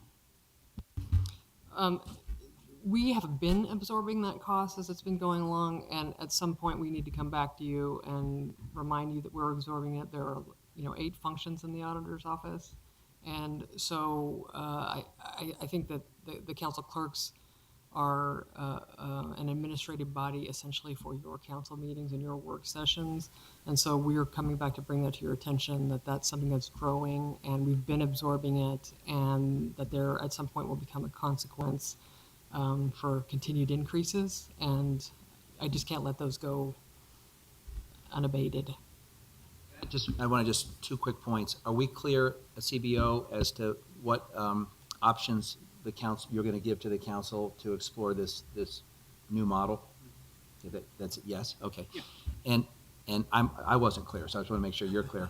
And I just want to respond to Dante for a second, because I think you're raising almost 2 questions. So one is, the propriety of having 5 elected officials pass judgment on the budget of a 6th elected official that has no vote on the budget. And that is an interesting structural question. And I just was looking over the Constitution of the United States the other day in anticipation of being grilled by some Grant High School students. And I was reminded that there's a provision in the Constitution that says that Congress may not, during a president's term, raise or lower his or her salary, precisely because the founders anticipated that you could use that to punish, cut the president's salary because you disagree on a matter or what have you. But here I'm going to just make a distinction. Because the auditor's office receives general fund money, they and every bureau need to show a 5% cut, because we've said we're going to do this exercise. And I think I'm increasingly in a minority on this. But I thought Charlie was, well, then I'm in good company, because you were the one who launched it, and I still think it was the right thing to do, was this exercise of modified zero-based budget. I mean, of course we're not going to take a cut that reduces the ability to do audits of us. I mean, it's not good policy, and it would look horrible in a headline. But we are going to have the conversation with every bureau that gets general fund money. If the sky fell tomorrow, how would you absorb a 5% cut? And I, for one, continue to find this conversation useful, painful, yes, and aggravating, yes. Our budget advisory committees hate it. I get all that. But I applaud the mayor in his first year by putting us through this exercise, because I do think it not only educates us about potential trade-offs and how pain might be apportioned, but every once in a while, I think it's going to produce a little nugget that's going to allow us to do our work more efficiently. That's the goal. And so I'm going to beat that dead horse. Auditor, I think we have to bring this to a close. Anything in closing that you'd like to add? No, I'd just like to say that I appreciate Mr. James bringing that up, because that's something that I'm going to be working on in the coming year as I work on some of these independence issues. And I would say to Commissioner Fish that it would be it sounds a little bit like a good academic exercise, but I think that if there were more integrity in the process, it would be a more useful process. But for me, going through that, and certainly our budget advisory committee wrestled with these things about whether I should put any cuts up or whether I should not put cuts up, because it is a situation where the sixth elected official in this government, comes before you to put cuts up, and you are exempted from those cuts. And so there was a lot of wrestling around with some of these issues. And so I think if the process was more predictable, if when you put budget guidance out, the expectation is that you're going to comply with the budget guidance, I think that would make it easier for us to participate in the process. But it didn't feel like that when we were wrestling around and having to go to people and say, I'm sorry, but I have to put your job up in a budget cut.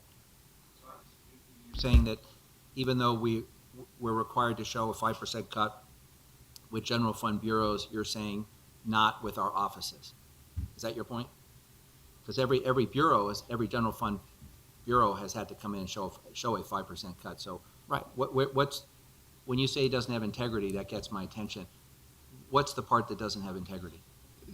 I felt like the process where the guidance came out, it said that there were supposed to be 5% cuts to the general fund, and it immediately seemed as though there were conversations going on that were contradicting that guidance. And it put my budget advisory committee and my office in a difficult position of appearing to look like we were horse trading. Your auditor should not be horse trading, or putting cuts up when other people weren't. It was just a really difficult process. This is an enormously important question, but I'm going to, either it's because I didn't sleep well last night or because we're so far deep into the budget, I'm beginning to lose brain power. But I honestly don't understand what you're saying, and it may be my own deficiency. So let's make sure we have this conversation. Okay. You meet with all of us. I'm unaware of where the auditor's office, which is like a bureau, is being treated differently than any other bureau that has a general fund component, other than the fact that the budget guidance memo said that we may hold housing harmless because of the emergency. But I want to understand the point you're making, and I'm for some reason I'm falling short. I'm not understanding it. And I would agree that somewhere along the line, the auditor's office has come to be treated like a bureau, and the auditor's office is an elective office just like yours. And we have charter mandated requirements to carry out, and I have responsibilities as an elected official. I am answerable only to the public. And so I agree with you that it is confusing. I think the lines have gotten blurred, and that's why in the coming year, this is going to be my top priority, is to brighten those lines again and to get an understanding through this process and just in our meetings about treating the auditor's office like an elective office and not like a bureau. So I'm all ears, and I look forward to having that conversation. I think, based on what you just said, now I think I have a better understanding. I would simply push back and say I'm not sure that's a question of integrity. It may be a question of different views, history, practice. There have been other auditors that preceded you. Integrity is a big word. I think it's a conversation we can have that's maybe less loaded, and and I'm certainly very interested in knowing your view on this and how we might do things better or differently. When I used the word integrity, I was talking about the budget process, that when guidance is laid out, that there should be an expectation that it's going to be followed, and I felt like we were following it and other people weren't. So it got very confusing right off the bat. So I'm sorry you were confused, but there was an expectation, and I expected it to be followed by everyone. And with that, I think we do need to move on. May I just make one statement for the record? First of all, Commissioner Novick and I are very aware that we are only accountable to the public also, since we'll be on the ballot in May. So we also take that very seriously, all of us. And secondly, that I have committed to returning at least 5% of my budget next year and ongoing, and have every year so far. So I agree that guidance did not apply to the elected's office, but for me and my house, we will give 5% back. Thank you very much. Okay, let's move on to the city attorney.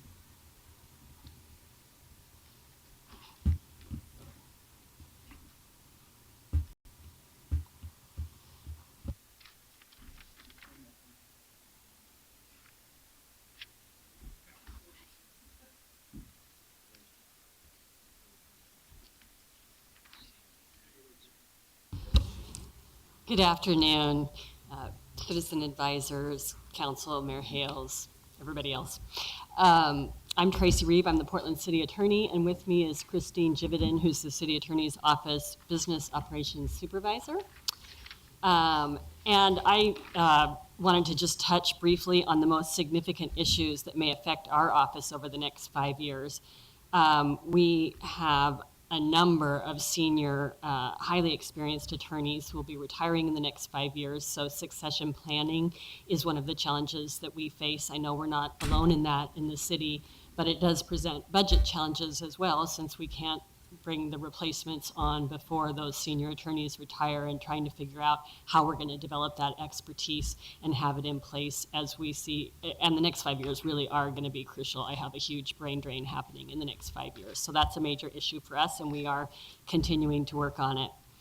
A key focus of our office the past couple of years and going forward is to increase the amount of sort of affirmative and proactive work we're doing. A lot of people think of lawyers as being defensive and risk preventative, and those are all very important things that we do and will continue to do. But we are also trying to look at ways that we can affirmatively work to support city policies and not merely be risk avoidant. And some examples are that we are increasingly using affirmative litigation, meaning litigation that we file on behalf of the city and not just cases that we defend, to increase the collections for the city. The Expedia case brought in $1.9 million this year net. We, as you know, you just authorized us, and we will be filing the Monsanto case to hold Monsanto accountable for costs that the city's incurred dealing with PCB contamination. We, over the past year, have developed and reinstituted a civil forfeiture program working with the police bureau that has community benefits in that it takes the profit out of some criminal activities, also secures revenue both for public safety, and we are able to get awarded out of those civil forfeiture proceeds some fees for the work we do, and I'm going to touch on that again in a bit, because in order to reduce burden on general fund for asking for a paralegal position to be added, we're proposing to use those revenues that we're bringing in through our affirmative civil forfeiture litigation. We are continuing to have an express focus on civil rights and equity work. Last year, you funded an attorney to work on those issues, and she has been very, very busy. I could use more, although I'm certainly not asking for more this year at least. Some of the notable accomplishments in the past year have been the work to support the council's passage of legislation to give returning citizens a fair shot at employment. That'll take effect July 1. We're working hard at this point on implementation and outreach and training and administrative rules that we'll be bringing back before you. That attorney has also worked hard recently to develop training for boards and commissions. We realized that we were lacking some training for boards and commissions in a variety of areas. That's not fair to our civic volunteers who are working on these city boards and commissions and may not have received adequate training over time. And our next heavy lift in that area is going to be to come to you and propose that we look at a more uniform structure for bylaws and for how people are appointed and how people are removed should that become necessary, because we have a lot going on and it's kind of all over the place, and some recent issues that have arisen have shown us that there is not any uniformity. And while each of those boards and commissions is going to need obviously some flexibility and some differences, we think that there could be more equity and uniformity if we had a base template that boards and commissions worked off of in terms of rules and bylaws and that sort of thing.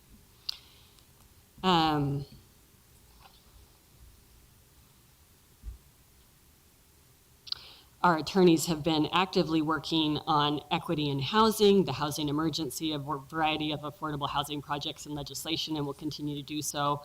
Work on gender neutral restrooms and other issues pertaining to transgender and gender nonconforming Portlanders and employees.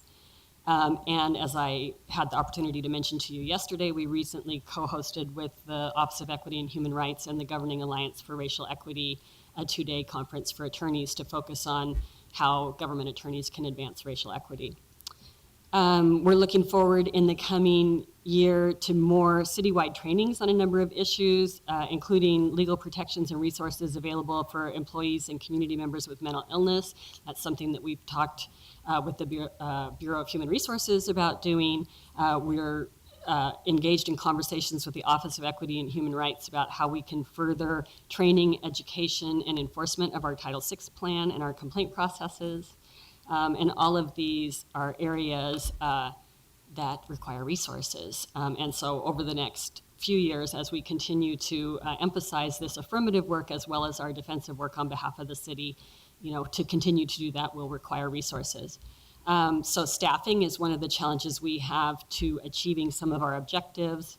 In addition, we face challenges, we work very hard on our timeliness and reviewing documents and contracts, but we do a lot of that, and that's not, we're not quite as timely as we would like to be on that purely because of staffing issues.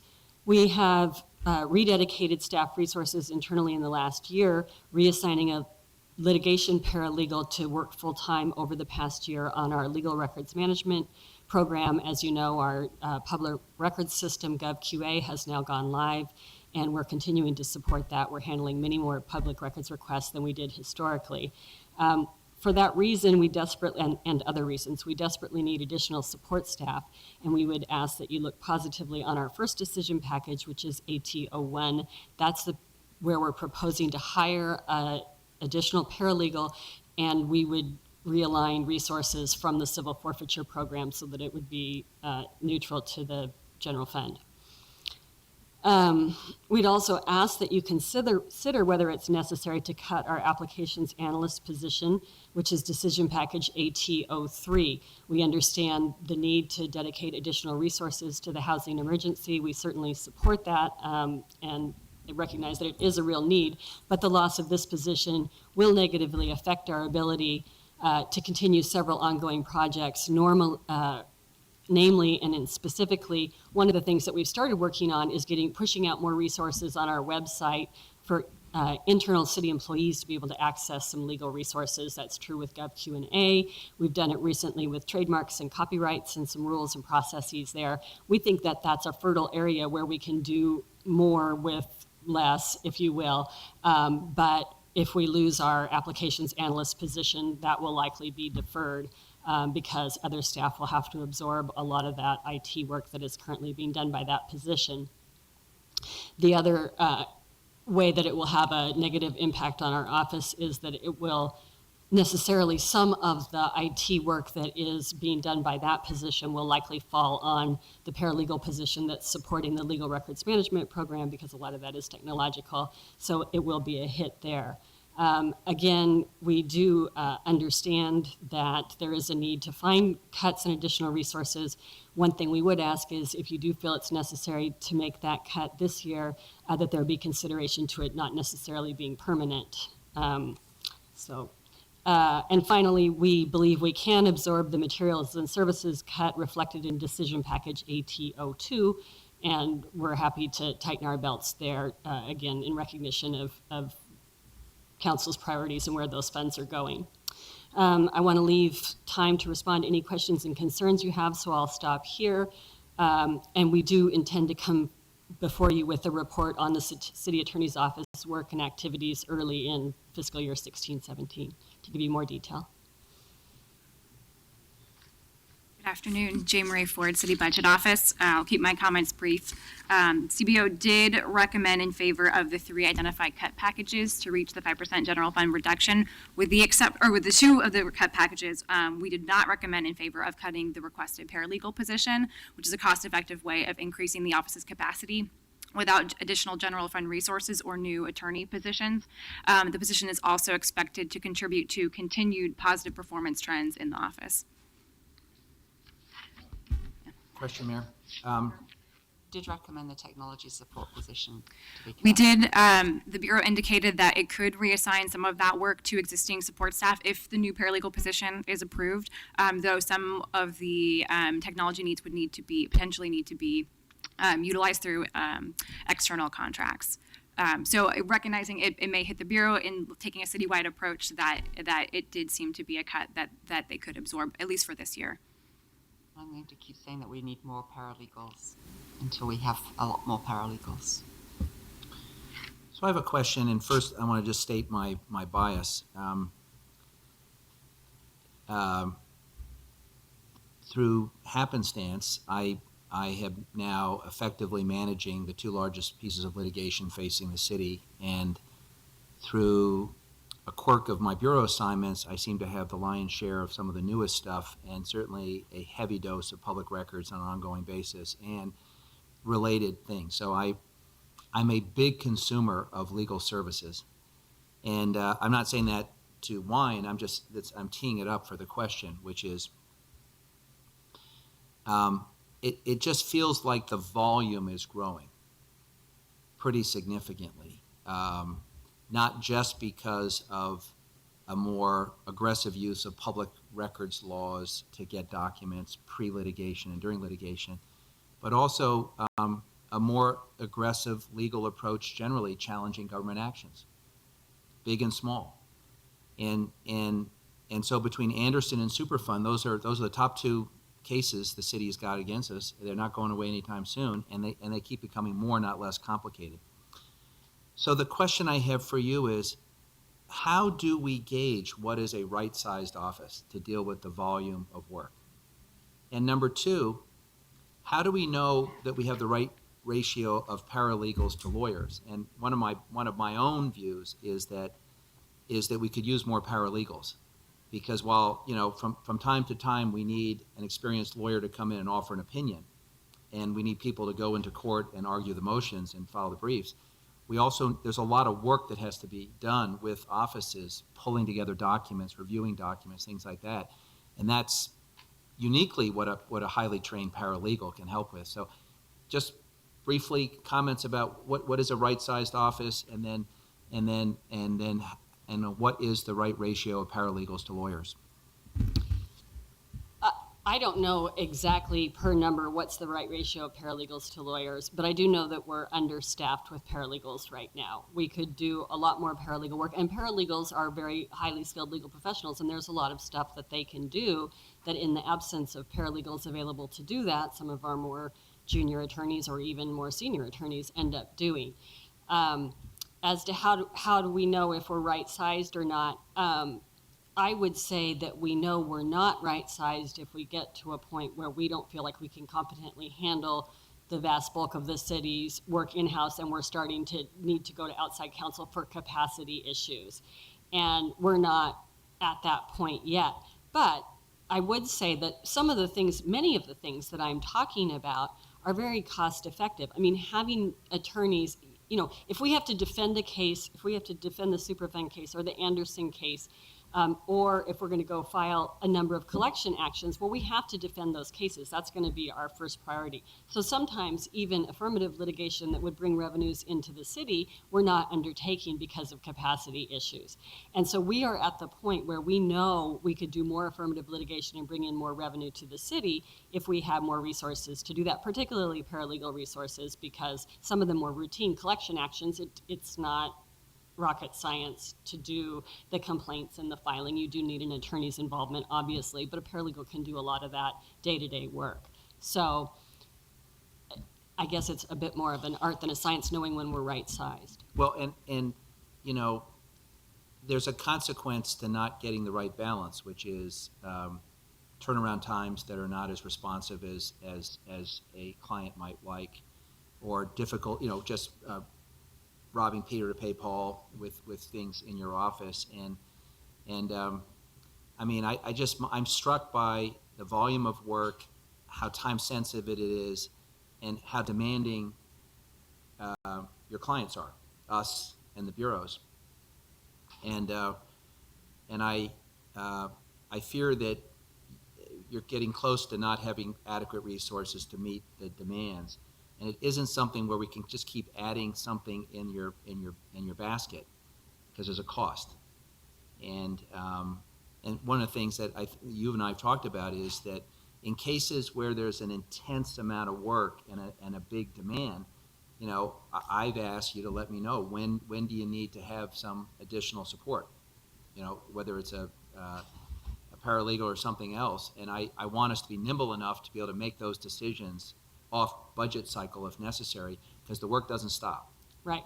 And this is work that's timely and has a political dimension, and it's got to get done. And I just want to acknowledge that you have a lot of hardworking people that, my impression is that we're spread very thin right now. And I'm not saying that just as an advertisement for your budget. There's a consequence if we don't get this work done in a timely manner. I agree that it is feeling a bit like that, and I will say that we haven't yet fully analyzed it, but many of you responded to our survey, and I appreciate it. And I've preliminarily looked at the results of our customer service survey, and I am concerned that one of the things, while we have generally very, very positive views, and I'm very pleased with the overall tenor, timeliness is not what it could be, and I think that is a staffing issue. So you're general fund and overhead funded, is that correct? We're about half interagency funded and half general fund overhead split. So interagency rather than overhead? We're both, half and half. And when a bureau is taking up a lot of your time, does that bureau get charged for that time? Not directly, no. We basically fix our rates every year based on what it costs to run the office, and then we track our time, not minute by minute, that's just too onerous. We do I don't know how you want to best describe it. It's kind of a percentage of how much time do I spend today on which bureau. Our attorneys generally track their time for risk cases separately, and that is it's the closest we have because risk pays for those tort cases. Otherwise, we have attorneys track their time roughly by the bureaus that they do work for, so that then we can look at sort of at the end of the year, are our interagencies roughly correct? But I will tell you that what happens when there's cut years is sometimes bureaus, and this has happened to us over the past few years, a bureau will cut its interagency with us because that's a way to cut their costs, but we don't stop doing the legal work. We don't say, oh, you're not paying us anymore, so we're not going to do that legal work for you. And that's happened to us with a couple of bureaus over the past few years, where we're continuing to do that legal work. And in fact, we've had increased legal work. I'll give one example is the police bureau. We're doing a lot of work for the police bureau in a number of different fronts. I mean, if you add up all of the different kinds of categories of police legal advisor, we're advertising for another police legal advisor right now, tort defense, employment work, a lot of resources into DOJ. And that's something where, we're not getting funded back through an IA what that work is, and we understand there's a priority to get police officers on the street, but we're not going to tell the police bureau we can't do that work because you cut a position. I was thinking more about the rate bureaus, and the rate bureaus have not been asked to do the 5% cut scenarios to look at efficiencies, and if your staff are spending more than, is there a way to adjust those interagencies so that it's more payment for actual time spent? There is. We do have interagencies. Both BES and the Water Bureau do fund attorney positions, and they're among our more generous interagency bureaus. Christine knows the specifics better than I do. But certainly, and as Commissioner Fish has already indicated, he's been very clear that if we need additional resources for, say, the Anderson case, which is not being directly funded by the water and sewer bureaus, but is work we're doing for the water and sewer bureaus, that would be available to us.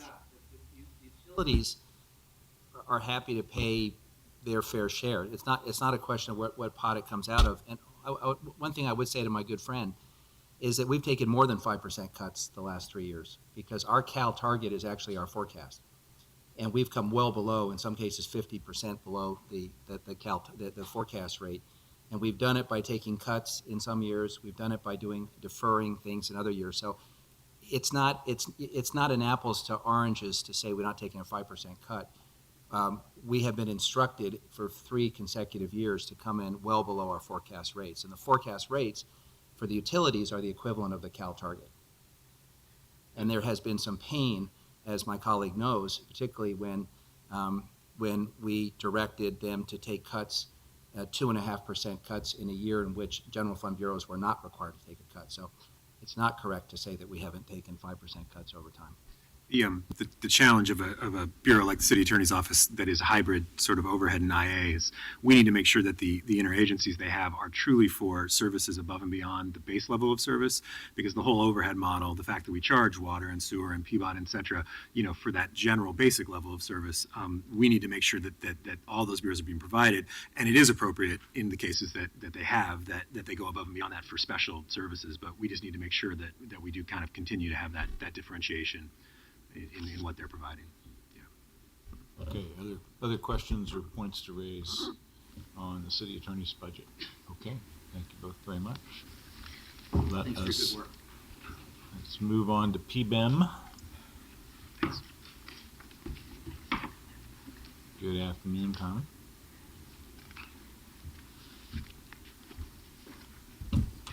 Carmen, your commissioner in charge says we'll be a less safe and secure city.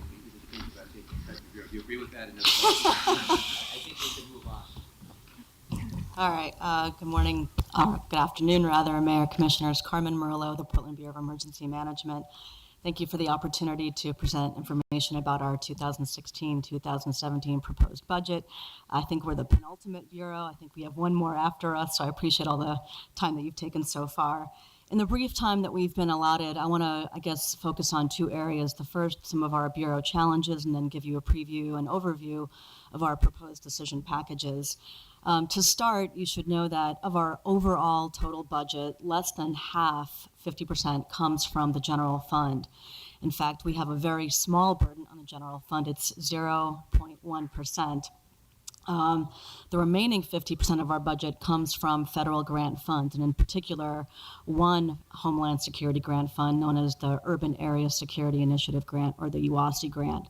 However, the Bureau serves primarily as a pass-through agency for that grant on behalf of a 5-county region. So in terms of direct benefits to the Bureau, there really are very few. However, it's a much smaller grant, but very important grant that we rely on for core services, and that grant is the Emergency Management Performance Grant, also called EMPG.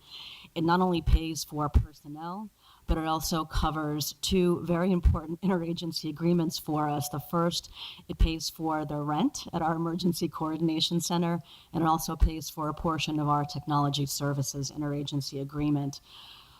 We've currently been notified that our 2016 award is about 50% less than last year, so going from an award of about $386,000 a year to $192,000 a year. That's certainly going to impact our ability to cover essential and ongoing core services. The other item I'd like to flag for you is that we've recently found out that we don't believe general fund dollars have adequately kept up with the ongoing maintenance and operations of our Emergency Coordination Center.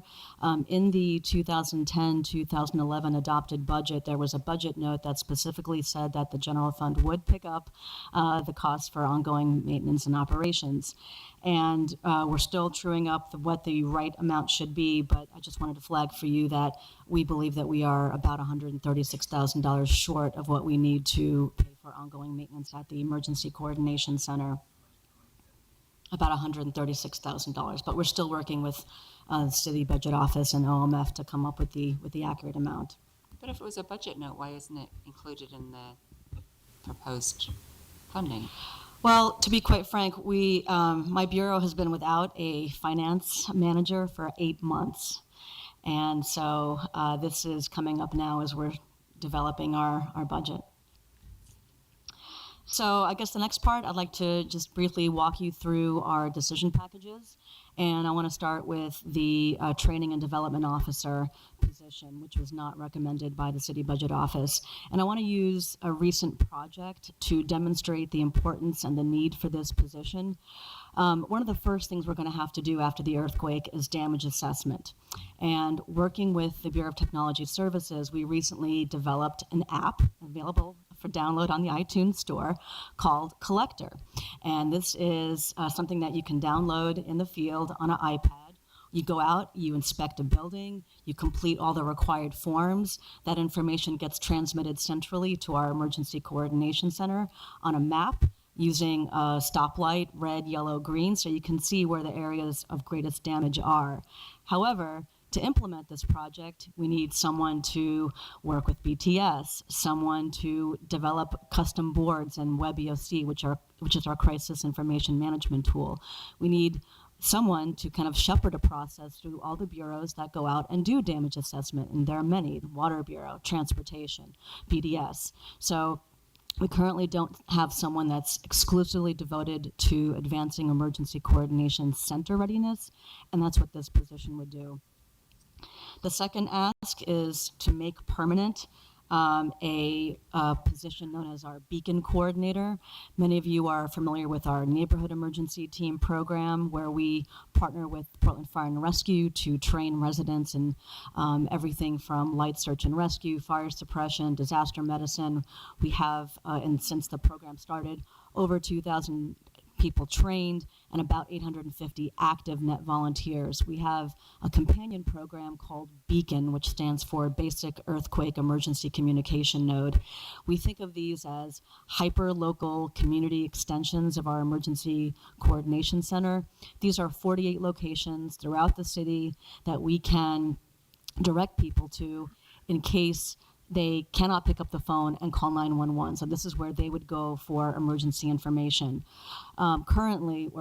Previously, the NET coordinator was also serving as the Beacon coordinator. And so last year, thanks to you, we were able to get one-time funding for a Beacon coordinator. We'd now like to make that position permanent. Finally, our third request is a one-time request, and it's for $500,000 to assist us in increasing the amount of residential homes that are seismically retrofitted. You may have heard that we received a $500,000 grant from FEMA, which will pay for half of the cost of seismically retrofitting residential properties. We'd like to see that number doubled. I recently asked BDS if they could give me the number of single-family homes that have been retrofitted in the last 2 years. That number might surprise you, is extremely low. It's about 1,068 homes. So we think we've got about another 60,000 or so that still need to be retrofitted. This is just a drop in the bucket, but we think it's in the right direction.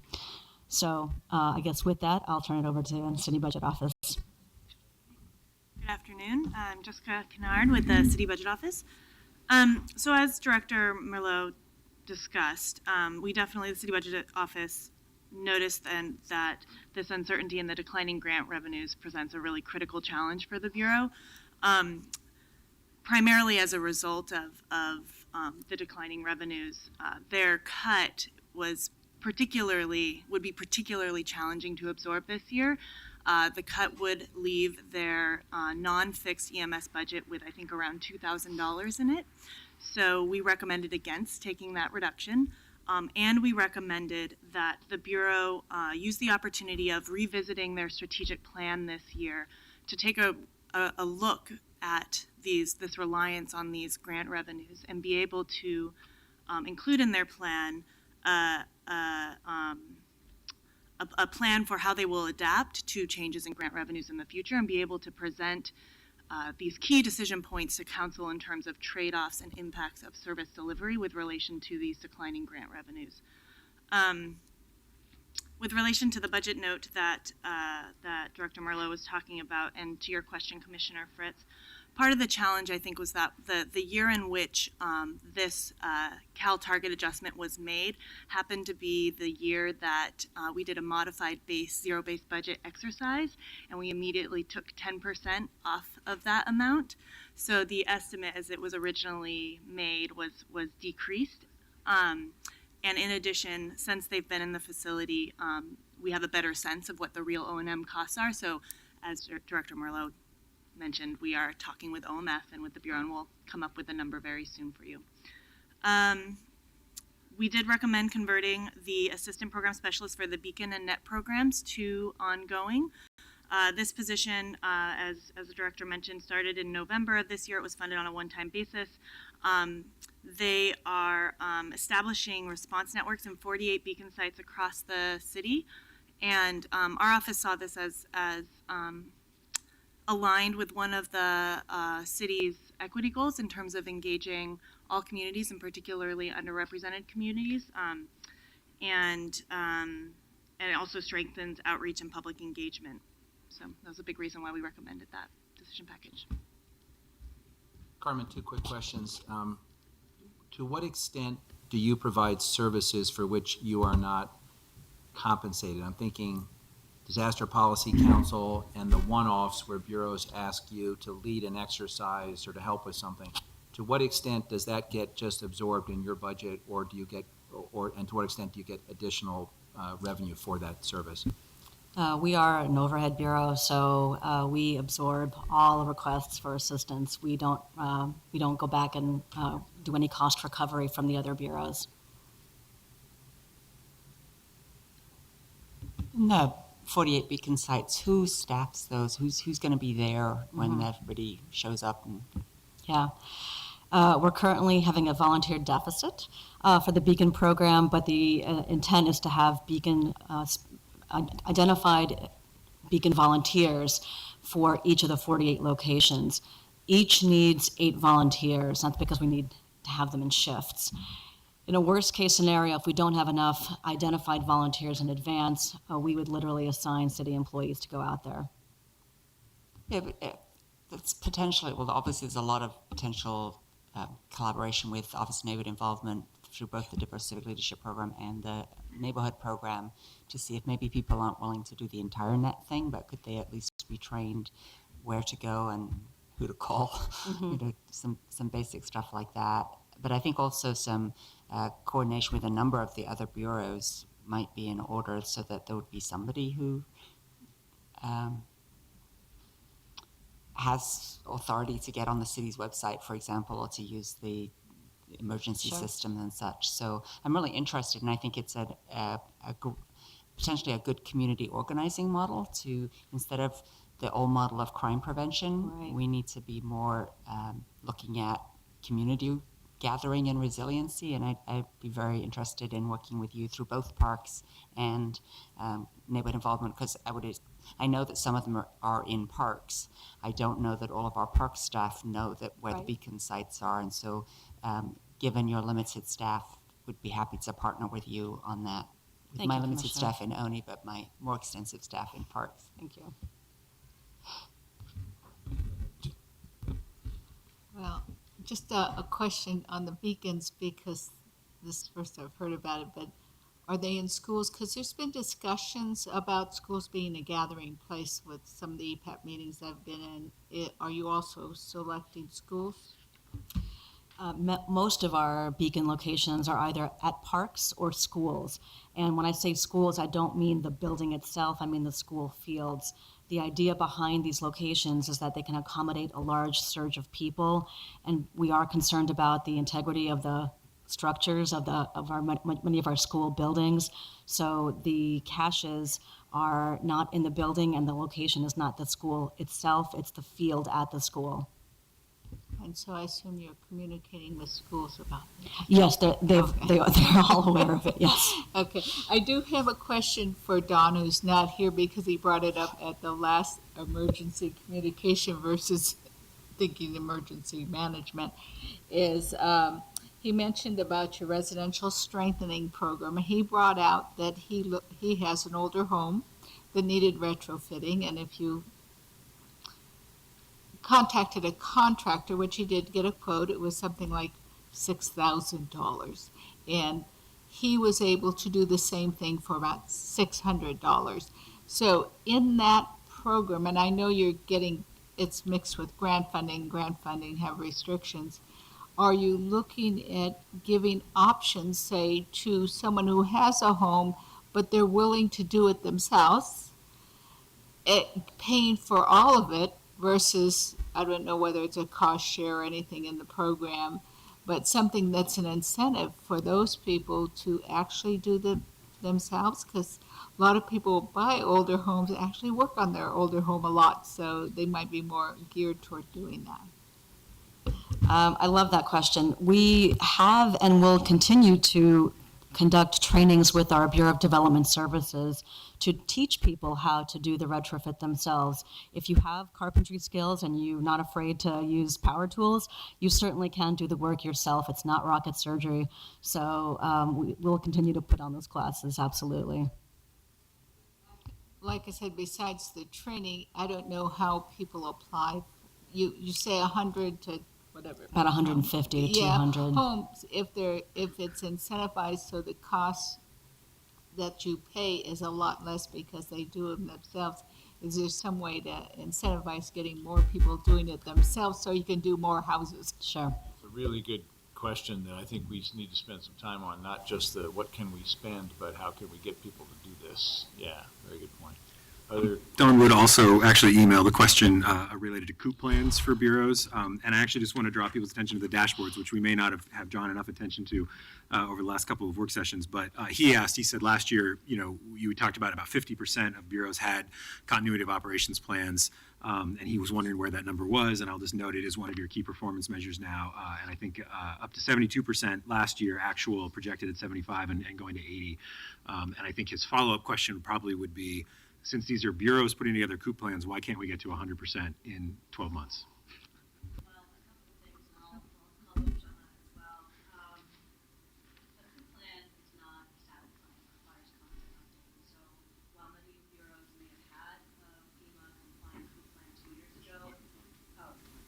They may no longer be compliant today, so it does require constant updating. But there are a few bureaus that we're still working with, and Jonna, maybe you can provide a quick update on the COOP plans.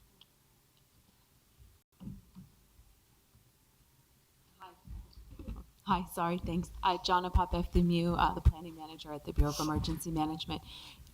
So as Carmen said, we started out with about half of bureaus having an adequate COOP plan. We're up to around 70%, but that's, if they passed once, then we've continued to pass them. I think probably some of those plans are 3 years old and need assistance.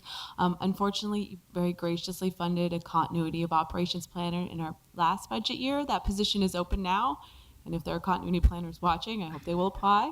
It's the third time that we've opened the position. It's a specialty that's well paid in the private sector, so we've had trouble, candidly, to attract well qualified applicants for a limited term position.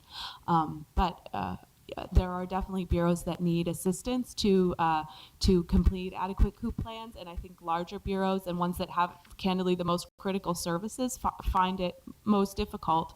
And there's also really a need for citywide coordination around things like communications and backup facilities, where or the fleet services, even gasoline is something where it has to be coordinated across bureaus, and there really needs to be someone to support bureaus as they develop that. Yeah, just a compliment to Director Merlot and to the CBO as they recognize the equity implications of the need for this program assistant for the Beacon program, et cetera. I think she'll readily admit that there is a substantial population of certainly English as a second language population in this city that is not a part of any net team and or emergency management engagement. And so really focusing on changing that number it has been a focus, I know, of PBEM and Carmen. And so anything that, again, my office can do to help and brainstorm and how to best do that and engage with communities, as Commissioner Fritz said, we're happy to do, because it's we can't end up looking like New Orleans. So thanks.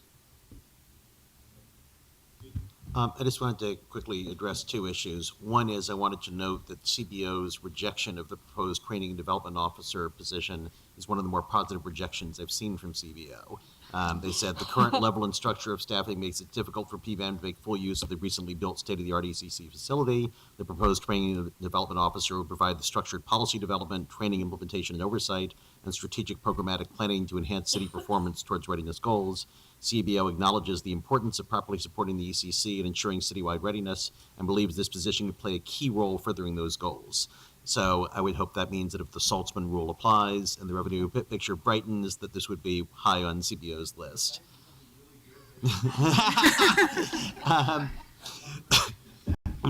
I also wanted to clarify something that I myself might be a bit confused on. Although, as Carmen said, preliminarily we've been told that the EMPG grant, which we got $386,000 last year, might be cut to $192,000.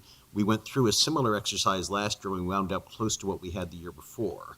Now, there's no guarantee that will happen, but what I had thought is that we are now sort of assuming in our current budgeting that we will get close to what we did before.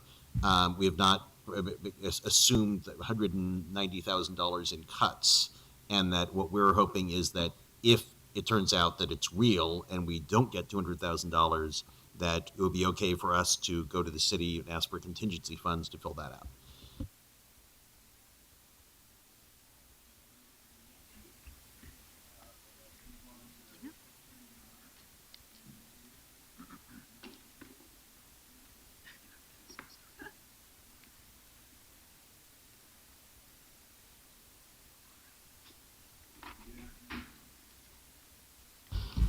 Good afternoon.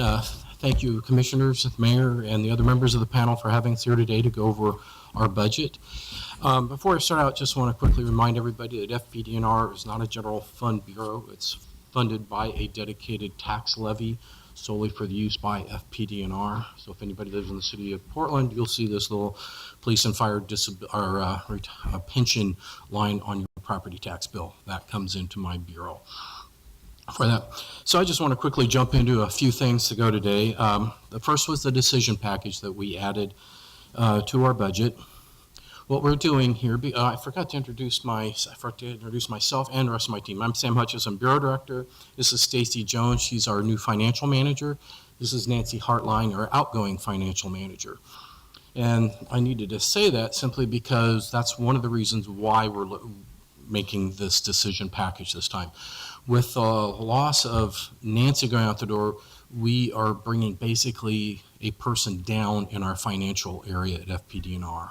Right now we have one full-time person and two part-time people that are doing our finance. When Nancy goes, we'll have one full-time or two full-time people. So we're down a half an FTE on our finance, and so that's why we want to bring in this position. It will come in as a lower position, a management analyst position instead of senior financial analyst. And the position will spend half the time supporting the financial team going forward, and the other half the time will help cover us a very important need we have in the Bureau, which is our systems side. We have only one systems analyst here. Should she win the lottery and disappear tomorrow, we have virtually nobody in our Bureau that can back up. Nancy's the only one that has some limited backup, and when Nancy leaves, that goes. And so we need somebody that can help us continue to operate our systems, because we have our own database which we manage, and we are pretty much independent from a lot of the other operations in the city, so we just need that position. The cost of that position will be $24,000 for the year. It will have no levy impact, so we'll not need to increase our levy to pay for that position. We can absorb it into our budget. The next thing I want to go over is the levy status here. The last levy adequacy was done as of June 30, 2014, and presented the following January. So this upcoming January of 2017, we will provide an updated analysis through June of 2016. The prior, or the existing one, which was presented in 2014, says there's a 4% possibility that we would exceed our cap, charter cap of tax levy of $2.80 per 1,000 real market value. Presently, we're at 129, so we're doing well. There will be some stress on that in the next levy analysis. First of all, the Morrow decision impacted some things because we did cost of living and other things, so we'll expect to see an upward push on the amount we need in the future. Then we also have the 27 pay date grievance, however that gets resolved, and how and if it does fall onto FPDNR, that will also push up our costs into the future and raise that possibility that we could exceed the cap. And that would, the cap exceeding, we're looking out probably about 15 years before that would happen. Some risk in the short term we have are retirements. We take an actuarial projection of the number of retirements that are occurring. In the past, there have been fewer people retiring than our actuaries think we should, so there's sort of a pent-up retirement bubble, if you want to say, coming through. When is that going to hit? We anticipate or estimated another 59 retirements between now and the end of this fiscal year. Will we hit that? We could even exceed it. We don't know what's going to go. The 27 pay period may be an issue, may be an incentive, because that could increase a series of retirements in April of this year. So for those who don't know, 27 pay period, you get a higher pension benefit in a 27 pay period month. I don't want to go a lot into that grievance, but that is higher than what we would be paying now should that grievance, how that grievance is handled with us. We do have, if we exceed that 59, or if the police exceed their target, which is 24, we have some ability to absorb it. We have some contingency in the budget to do that. We're also looking at probably a pretty high collection rate of taxes next year, so we'll probably maybe get a little bit more than we have in the past. So we do expect it to be able to cover within our budget, but again, that we'll have to see what the amount is. Look at my financial managers to see if they're going to disagree with me here on this. Okay. A long term is, again, the 27 pay date grievance going through, because that would negate some savings that were expected by our voters of about 40 million, and so we'd have to sort that back into our budget. That's 40 million over a period of time. We also have the board's decision, the FPDR board's decision on the benefit adjustment. Fortunately, they are matching pretty much PERS, COLA, going forward, which is what our actuaries have been using, but they can at any given year reassess that and increase or decrease the COLA amount, and that would have some impact on us going forward. And COLA changes are probably one of the largest impacts on our long-term financial liability of the plan. And then we have the Morrow decision, which vacated some of the state's PERS law the last time, and so probably about a third of our people right now are under FPD and R3, which means their retirement is being handled by PERS, OPSERP versus FPD and R. And again, as the state begins to raise the PERS contribution rates to offset Morrow and other issues going on in PERS, it will impact FPD and R, because we pay the PERS contribution for fire and police people that are in Tier 3. And then an interesting thing that came up was property tax reform. Senate Joint Resolution 201 was reviewed in the last legislative session. It was designed to potentially put a constitutional amendment out for vote that would make adjustments to Measure 5. There are three things in that that could have impacted FPD and R.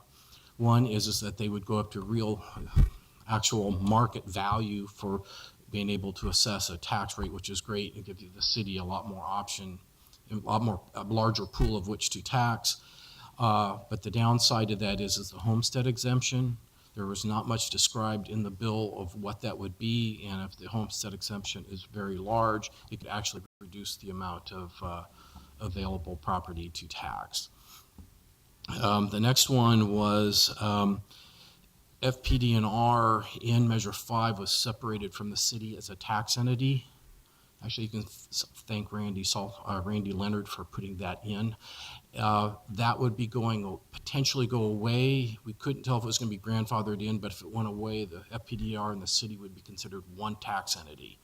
And how that would impact rates, compression, we don't know, but the feeling was it would maybe have a bigger impact on the general fund that would have on FPD&R. So we need something that we're concerned. And the biggest area of concern is it would cap our rate. As you know, FPD&R does a true levy. We determine how much we are going to need for next year.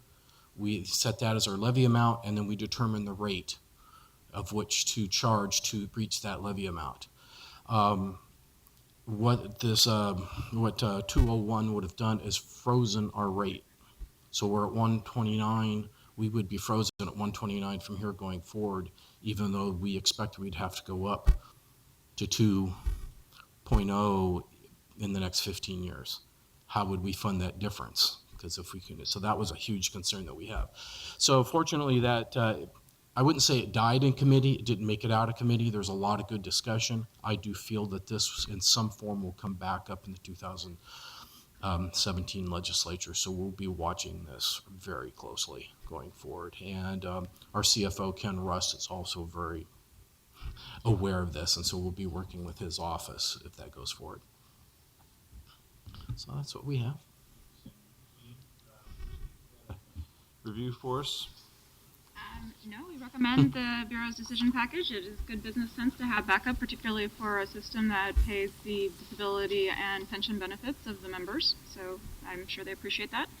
And I think the risks that the director highlighted are the primary risks that we look at when we review the levy adequacy analysis, and that lawsuits have been one of the key potential risks that we've identified, and you're at the discretion of either the arbitration or a hearings judge. So, refresh my memory, can the FPD and our board make a decision to appeal the 27 pay period, or does that have to be the city council that would appeal that ruling? We are going to have a joint discussion between the board and the city council coming up on the 14th. So hold that question till then, because that is one of the questions on the list that we'll talk about. Yep.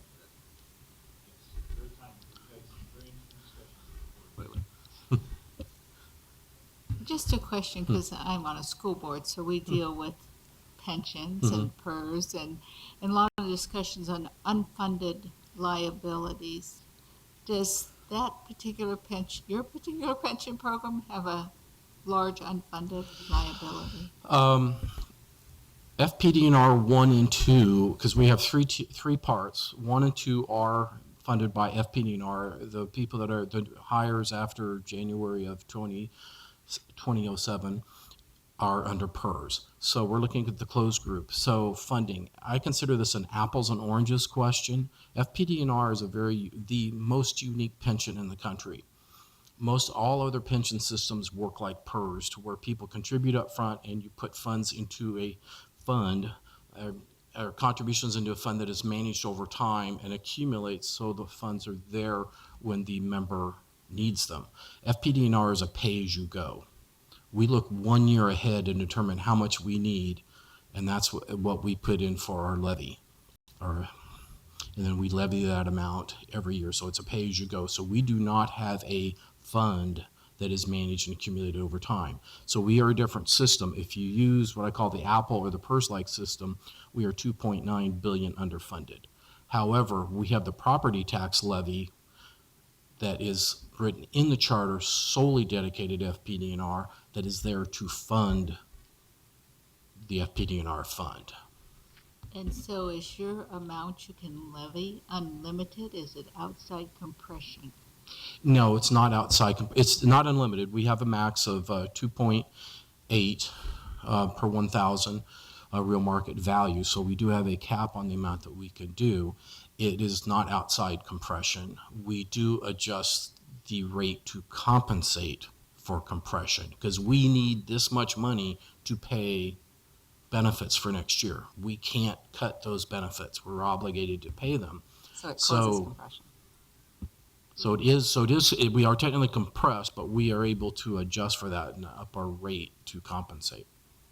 One more, I get a little more technical, only because I've worked a lot with our school districts' unfunded liabilities and stuff. Then if you hit your maximum, which if you have huge bubbles and have a lot of people in retirement, that's always a possibility.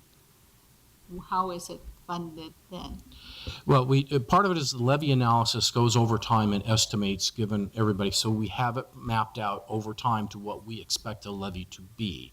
So per the actuaries, there's not really any surprise of what it's going to be. But there is a projection in about 2030, which is the maximum amount of time, because that'll be the time that we hit the max for our FPDR 1 and 2 side. And anyway, I don't want to get too technical on it, but that's when we hit our max. And as we said here with our last levy adequacy, there's a 4% probability that we will exceed that. So we think we're well in the comfort zone of not hitting that. And we'll reassess that, and a report will be produced in January 2017 for the next levy. Now, the question is, okay, let's say that 4% happens. We can obtain a loan from the general fund to cover that until, again, until the levy amount or goes below the cap. Yeah. Yeah. Mm-hmm. I'm just curious because of the school district is looking at a 4 million hit with PERS increases and stuff. So are we. Yeah, so a lot of our public entities are very concerned, and Yeah. I'm also concerned about unfunded liabilities, but it sounds like basically if you hit that max, you borrow from the city until more of them fall under there so Right. that your revenues can pay the Pay city that. back. Correct. Thanks Thank to you. some reforms led by one Dan Saltzman, we are now far less likely to ever hit that ceiling. So thank you again, Dan. I think eventually the Saltzman rule will maybe be around for a while, but that one will be around for a long while. That's a big deal. Dante, anyone else? Sam, team, thank you. Nancy, Heartline is leaving our service and heading off to other things, but we have appreciated you so much, and we appreciated everything that you've done to make the fund and the system work so well for our members and for all the taxpayers of the city of Portland. So thank you, Nancy. Yeah, thanks, Nancy. Well done. Well done. Thank you. Okay. Okay, thank you. Thank you much.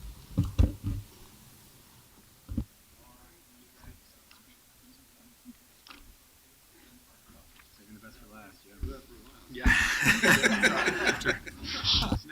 You never know if it's better to go first or last. Mayor, on special appropriations, I don't know if you want to talk at all about process. I can go through the requests that are on the table as well. Just a quick review of the process. I think everyone got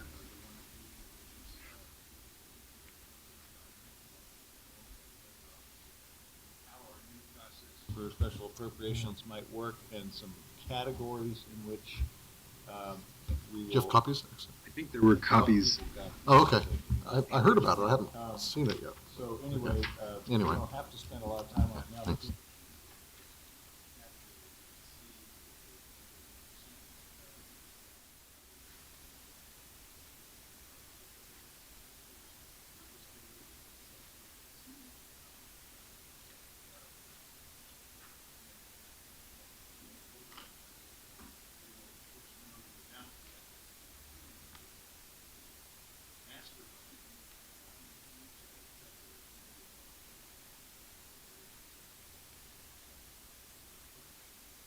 Yeah, that's right. I thought copies have been distributed around, but I'm looking at maybe not to everybody. So we'll try and get that around. Yeah, no, I think as the mayor said, the idea, and this is actually coming out of the audit. We had been working over the last year under the mayor's direction to sort of figure out if there's a way to change this process. And then the audit was very timely as well, sort of reinforcing in their recommendations some things we had already been working on in this regard. And so the idea is again, there would be a pot of money. Council would decide on what the categories would be. And then, I think most likely managed by OMF, there would be essentially a request for proposal process on those categories of the funding to say, bring us your ideas in terms of how we might meet what those goals are. And I think the idea is this would try and take place, relatively quickly so that, again, funds could be awarded just within a few months of the fiscal year starting, and sort of take it from there, so. It's going to be much like the innovation fund. It'll be something that will work well once people get used to the new approach. But it's going to help us all. For a useful discipline. Sure. On RAC, I know who RAC is. I've actually applied for RAC's not part of this. I thought RAC ad. So, yeah, and maybe, so there's what the mayor's referring to and what I was just talking about, there's a new process that council's discussing right now in terms of if we're going to allocate one-time special appropriations, how that process will take place. There are also ongoing special appropriations in the budget unless council decided, I don't think are envisioned to be under this scenario. So these are decisions that have been made by past councils that, ongoing funding that continues. RAC is one of those. They get just about $4 million, I think slightly less than that, ongoing. In addition, there are some requests that we got in as part of the normal budget process. And again, this is as we're transitioning from sort of the old way we used to do things to the new way. There are a few, and I'm happy to go through. Actually, let me just take a second to talk about from the city budget office perspective. So, and this sheet, which is behind the write-up on special appropriations, lists what we received as part of the requested budget process. As usual, the city budget office recommends very, very few additions, mostly due to, again, some of the funding issues in other areas. There are 3 exceptions we made, and all of those are areas where either council's made a decision or we know that there are costs that are going to hit. One of those is on the Columbia River Levee Ready project. So council, there's already a resolution to this effect that we're on the hook for about $1.7 million is our share of the study, the next phase of this levee project. And so again, since council had already put that out there, we've included the one-time funding for our share. I know they are also looking at potential ways to finance that. So there may be a way to have a lower cost that would be ongoing versus a higher cost that's one time, but that's a conversation we can have moving forward. We always, this time in the election cycle, have the awkward job of budgeting council transition costs. So we have included $84,000, or just under $85,000 of council transition costs in case there are any That's really transitions. good, because when I was elected, there wasn't anything, and so basically my staff had to volunteer for 2 months because I didn't have any money being So publicly funded. we've tried to build that in at the staff level from. So Andrew, is my understanding that you've actually assumed for that budget that only one office will be transitioned? We have made some assumptions that can be changed as results come in. That's a very good assumption. So yeah, I think it's very important for people to know that that means that if either Commissioner Fritz or I loses, then the budget will be out of balance and it'll be just traumatic for the whole city budget. Russ? No comment on that. moving forward, I want to make sure that this does stay, this concept stays. Yeah, whether it's so we have it sort of, again, they're one-time costs, but every time there's an election cycle, when someone's up, and there always is every 2 years, we do set aside, in special appropriations, we work with OMF to just make sure there's a package in the process. So clearly there isn't a lot of ongoing money this year, but it might be wise in the future to have it as half of this much and make it ongoing so that if there's a resignation midterm, if there's, any other scenario where maybe 3 positions would be changing at once, that there's a pot that's available. Just a thought. Yeah, that's a good thought. I like that. And then the last one is just the CUB bill inserts. This will be the 3rd year of those costs, and we do show them as one time. I do hope we can actually get that over to ongoing, because this seems to be an ongoing cost for these bill inserts that will come around. So again, we didn't recommend in favor of any of the others. I have a little bit of detail on some of them, although some commissioners may have detail on others. So. Mine was more of a general question on RAC, because I'm trying to understand, is it an agency? Is it a nonprofit? Is it? Yeah, the what is it? Regional Arts and Culture Commission it's a nonprofit. It's a nonprofit, but the city has chosen to help fund it besides the arts tax, some additional tax. Before there was an arts tax. Yeah, that's what I'm trying to get at, Jess. The other one was in regard to your cut for Future Connect, and I did email it to you, but my question was if they were looking at College Promise, because that makes a significant shift in where some funds are going for students to go to the community college, and that really, in relationship to that particular program, should really be looked at, because basically if students, graduates this year have applied and done, they don't pay for tuition at the community college. That's what Future Connect does.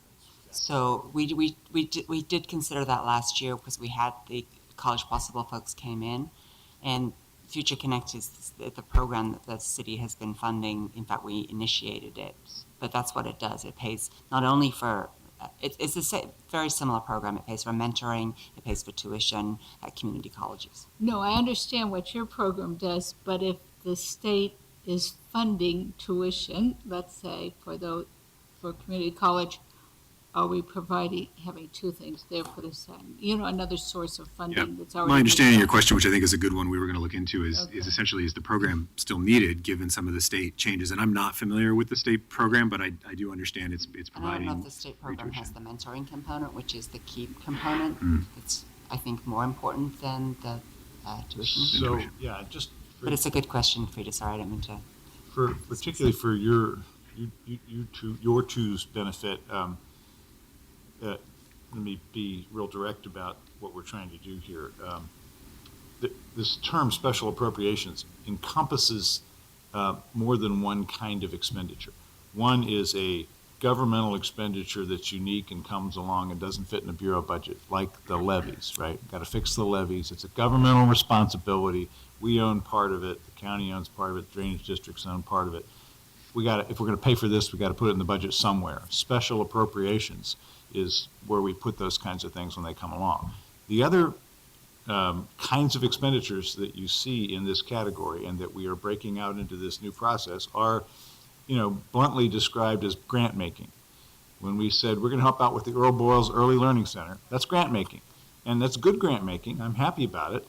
But we're saying that kind of grant making needs to occur in this other room where the city council budgets some money for that function, and then a process takes place where people make proposals and compete for those funds, rather than having that be a political process during the budget process. And that's a big change, but it's, I believe, a healthy one.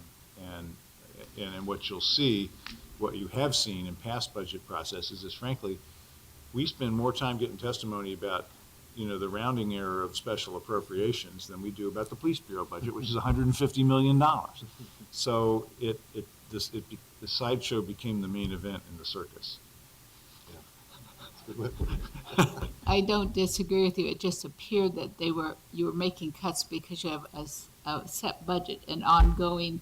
And so I saw some things like with College Promise and stuff. Is there ways to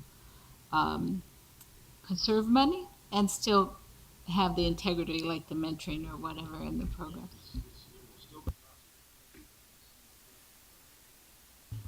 Mayor, is maybe I didn't hear the answer. Is there a way, or is this in all institutionalized as a process to do, or is this a one-time Mayor Hill's out the door process? It's my hope, and I believe the rest of the council's hope as well, that this is going to be an ongoing new practice that we start this year.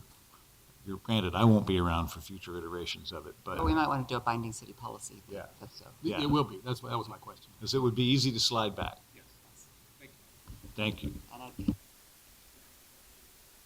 Some folks that want this to work who are going to be around here, so it's good.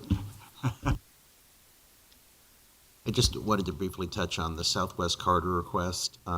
It's in as a special appropriation because it's a request for numerous city bureaus to be involved in the Southwest Corridor high-capacity transit draft environmental impact statement process. PBOT and Planning and Sustainability and BES and the Water Bureau and BDS and Parks would all be involved. And we've actually scaled down the request from 420,000 to 300,000. And if we don't have that money, basically we will lose whatever control we have over this major project. I also wanted to note that this is another example among many of something that would not be an issue with the federal government. We're still paying for something it used to pay for. The federal government, the FDA used to pay for local government participation in the DIS process, and then they stopped. In that first category of those governmental expenditures like the levies, where we need to decide, are we going to fund this or not? But it's not going into the competitive grant process with all these community functions. So.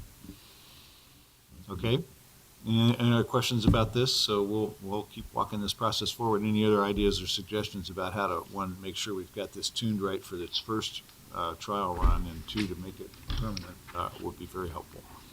And then last but not least, right, the budget office. The budget office. So I will, change hats here. Bring Jeremy up to the table as well. So I will be brief because I know we only have a few minutes, but I do want to take a few minutes to walk through the city budget office budget request. And as you know, we spend most of our time digging into bureau budgets and identifying, trying to find savings and efficiencies in those budgets. I want to try and make sure we apply that same lens to our own budget, to my own budget. And you'll note that as part of our recommendations, part of our balancing recommendations, we do recommend that council takes the 5% cut that we have put on the table, which is a limited term assistant financial analyst position. However, I'm going to spend a few minutes talking to you about the impact of the cut and maybe convince you that on just this one case, the CBO recommendation maybe should be overturned. just this one. This position, it became vacant in 2015-16, so in the current fiscal year. So we have kept it vacant since we knew we were going to offer it up as a cut, pending our budget reduction. So again, similar to a lot of behavior in bureaus, and I think responsible behavior, we didn't want to fill it, knowing that in fact it may be needed to help balance the budget. To accommodate that loss of staff, we have moved some bureau assignments around. So you may have noted that my assistant budget director is the budget analyst for the auditor's office. You may have noted that Josh Harwood, the city economist, was the budget analyst for PDC this year. And again, that's some of the changes we've made to accommodate that position. And it has really, this limited term assistant financial analyst has been a really valuable hiring tool for me, as it's given us the ability to test drive analysts before offering them sort of full-time permanent city employment. And so it's really been successful also as a landing place. We've been very lucky with our Hatfield Fellows. I've had an amazing 4 Hatfield Fellows, and one of them is now in the city attorney's office. One has gone back to work for the general accounting office in Washington, D.C., and 2 of them I've kept on. And this has been a great landing place for them when their 8-month fellowship is over, to slot them in and sort of, again, give them a little test drive as a full-time analyst, but then also as other positions in the office have opened up, it's been a pathway into that. If the cut's not taken, this position, I would utilize the position for budget work, and again, sort of returning some of that budget work to the analysts, and then also work on some process improvement projects across the city, and we have some ideas that we'll be coming back to in the spring bump to talk more about that. I do want to note that our budget advisory committee, which is made up of 1 council staff person, 1 staff person from OEHR, and 1 of our citizen budget advisors, Don Wood, they do recommend that council not take this reduction. They think it's important that we keep the position. And then, I guess just to sort of summarize, I do want to model good budget behavior for bureaus. If you do take this reduction, the sky's not going to fall. We will still produce a budget. We will still run your budget process, and I think we'll give you, hopefully, meet the expectations that you have, and meet our overall mission of providing, accurate information analysis on budgeting, forecasting, and fiscal policy. But we will have a reduced ability to dive deeply into some of the important issues, and less flexibility to assist bureaus in this upcoming year. And then I'm going to segue from that into my ask, which you're familiar with, although some of our new members may not be. But there's a $1 million request, which is enormous, to replace our budget software. And as I've told you the last couple of years, our budget software is currently in an unsupported environment. It has been working fine, and so we haven't recommended in prior years funding that, although there is a huge risk there that to the extent it breaks, there really is no ability to fix it. We are going to go back to spreadsheets, and we'll still get you a budget. We'll still meet all the legal requirements, but it's going to be a huge burden, not just on my staff, but on bureau staff as well. So it's a big vulnerability. And in addition, things have actually gotten a little bit more dicey on that front. We are required by BTS to upgrade our SQL database, and Jeremy can answer your questions about exactly what that means. But for security reasons, we need to move off the SQL 2005 server that we've been on to SQL 2012. And again, in our tests of that, all of our reports have stopped working for the budget system. So BTS has allowed us to continue to use it through this budget cycle, but they said as of this summer, we need to transfer it over. So we're trying to see if we can get those to work, but at this point, it doesn't look like we're going to be able to. And then in addition, the city's upgrading to Windows 10, and starting in about 2 months, they're going to do it's a relatively lengthy rollout, but Brass does not work on Windows 10. So any users in the city any analysts who use Brass will not be able to upgrade to Windows 10 until we figure out a new budget software system. So I put that out there to say that if the Saltzman rule applies, if additional one-time funding becomes available, I will be asking if we can get this done. And then connecting that back to the limited term position, if you do fund the upgrade and we move forward with a new budget system, I really want to retain that limited term position because I'm going to need to transfer a lot of my permanent folks onto implementation of this for a pretty intensive period of time. And I will ask for TOC oversight because I absolutely want somebody else to keep an eye on us as we go through this project. Very last thing I will note, and I'm happy to answer any questions, but I do want to end on sort of a positive note. Last year you funded a performance management position within CBO. if you haven't met Shannon Carney, who was here for most of today, but I think she's gone back, she's the one who has filled that role, and she's the one who's been working with your bureaus to update or create these key performance measures for every bureau. These dashboards that are coming out as well has been something that she and sort of a team within my office have worked on. And then also under the mayor's guidance has developed the Government Accountability, Transparency, and Results meetings, which we fondly refer to as the Gator sessions, and we've had 3 of those so far. And these really data-driven sessions, I'm hopeful that that both the mayor and council find them useful, and that we can continue these moving forward, where we really pull together key staff from the bureaus and on some cross-cutting issues to try and work through what some good performance, what some good outcomes and process outcomes would be to improve our performance as a city. So I'm just really excited about this work, and I thank you for that position. I think it's I've seen some really great stuff come out of it, and I think you're going to start seeing some results as well as we move forward. So thank you for that. And I'm happy to answer questions about the budget office budget. A couple of questions. I went through the bigger budget, and I noticed that you had a key action item to integrate equity in the budget process. And from East Portland Action Plan, the city does budget mapping.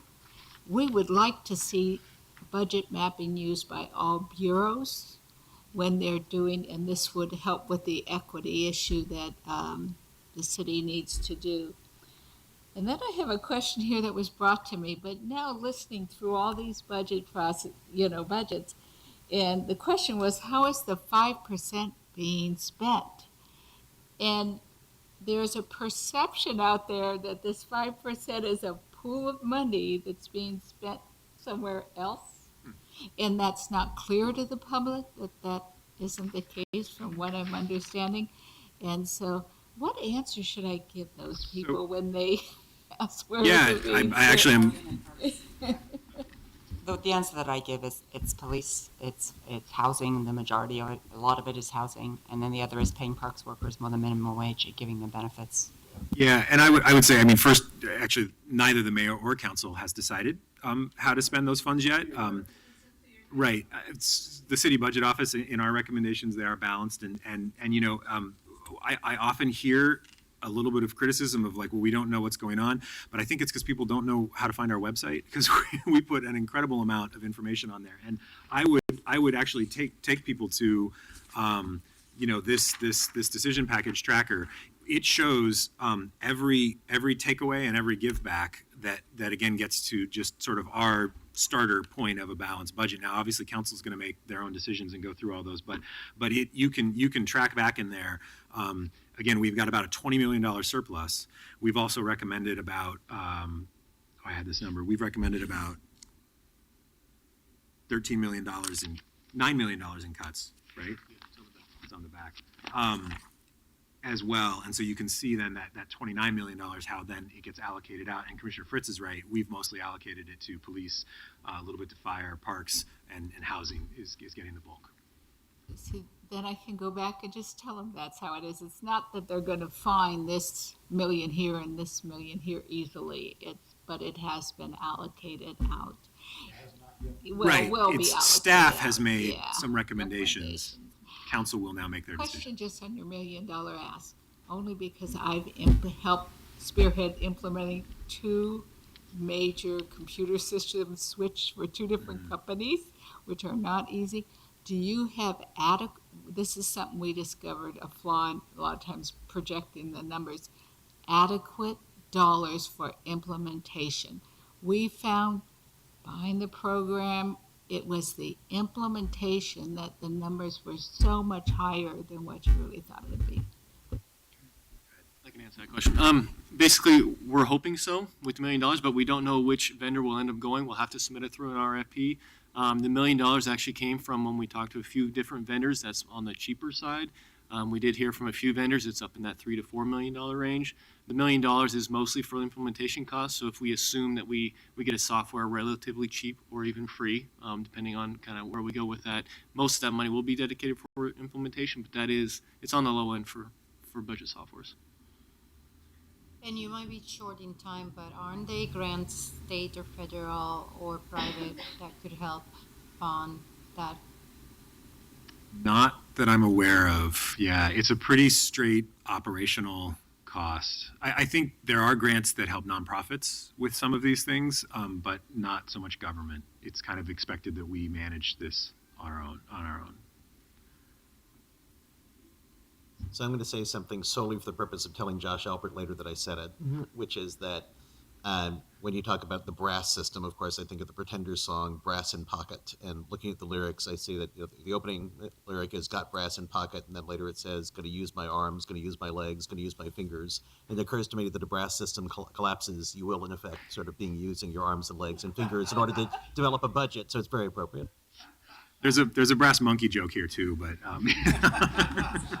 yeah. Yeah, exactly. I didn't Google any song lyrics.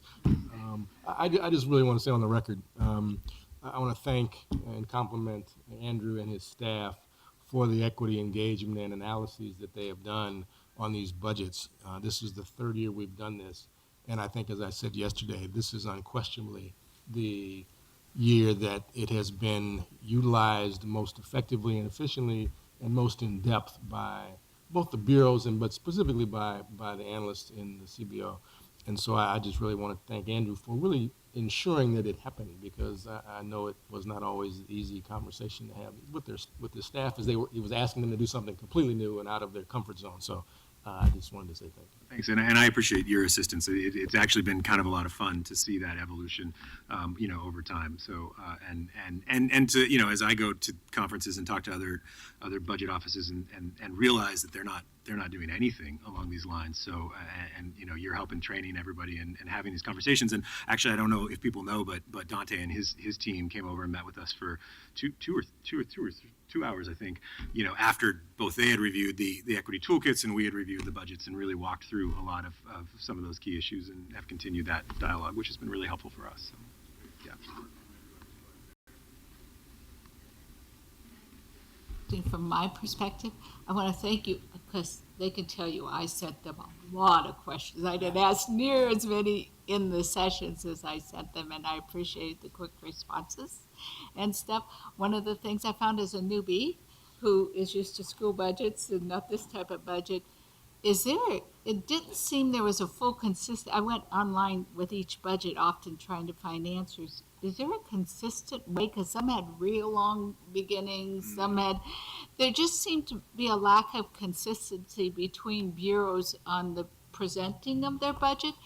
And for a layman who doesn't work in this all the time, it would be really nice if it was more consistent. School districts were required by state law to be consistent, so I could pick up a centennial budget and almost be able to find exactly what I want. I've found that real hard here. It's a great observation. We have requirements that all bureaus must meet in terms of the information they include, and everything that comes out of our budget system is consistent. But bureaus have a lot of flexibility, and as they put together their narrative and other things to do it how they want. So, Frida, one problem with being too consistent is that different bureaus have wide variance in what their funding sources are, because there's some bureaus that they have one funding source and that's it, and they don't have to worry about explaining the different ones. PBOT has umpteen different state, federal, and local funding sources, so its budget is always going to be more confusing than some of the others. And so it requires a bit of different kind of presentation. So I think that striving for some level of consistency would be a good idea, but I think school districts generally have, in terms of revenues, similar sources of revenues. There's a state, there's a local property tax, maybe there's a local option. Schools have a lot more different revenue sources, and I understood that. But maybe if there's consistency where it was placed in their presentation, just so I could say, okay, this section is grants. And it makes it easier. This is what's coming from general fund, and it would make it easier for someone who's trying to find something in there to find it.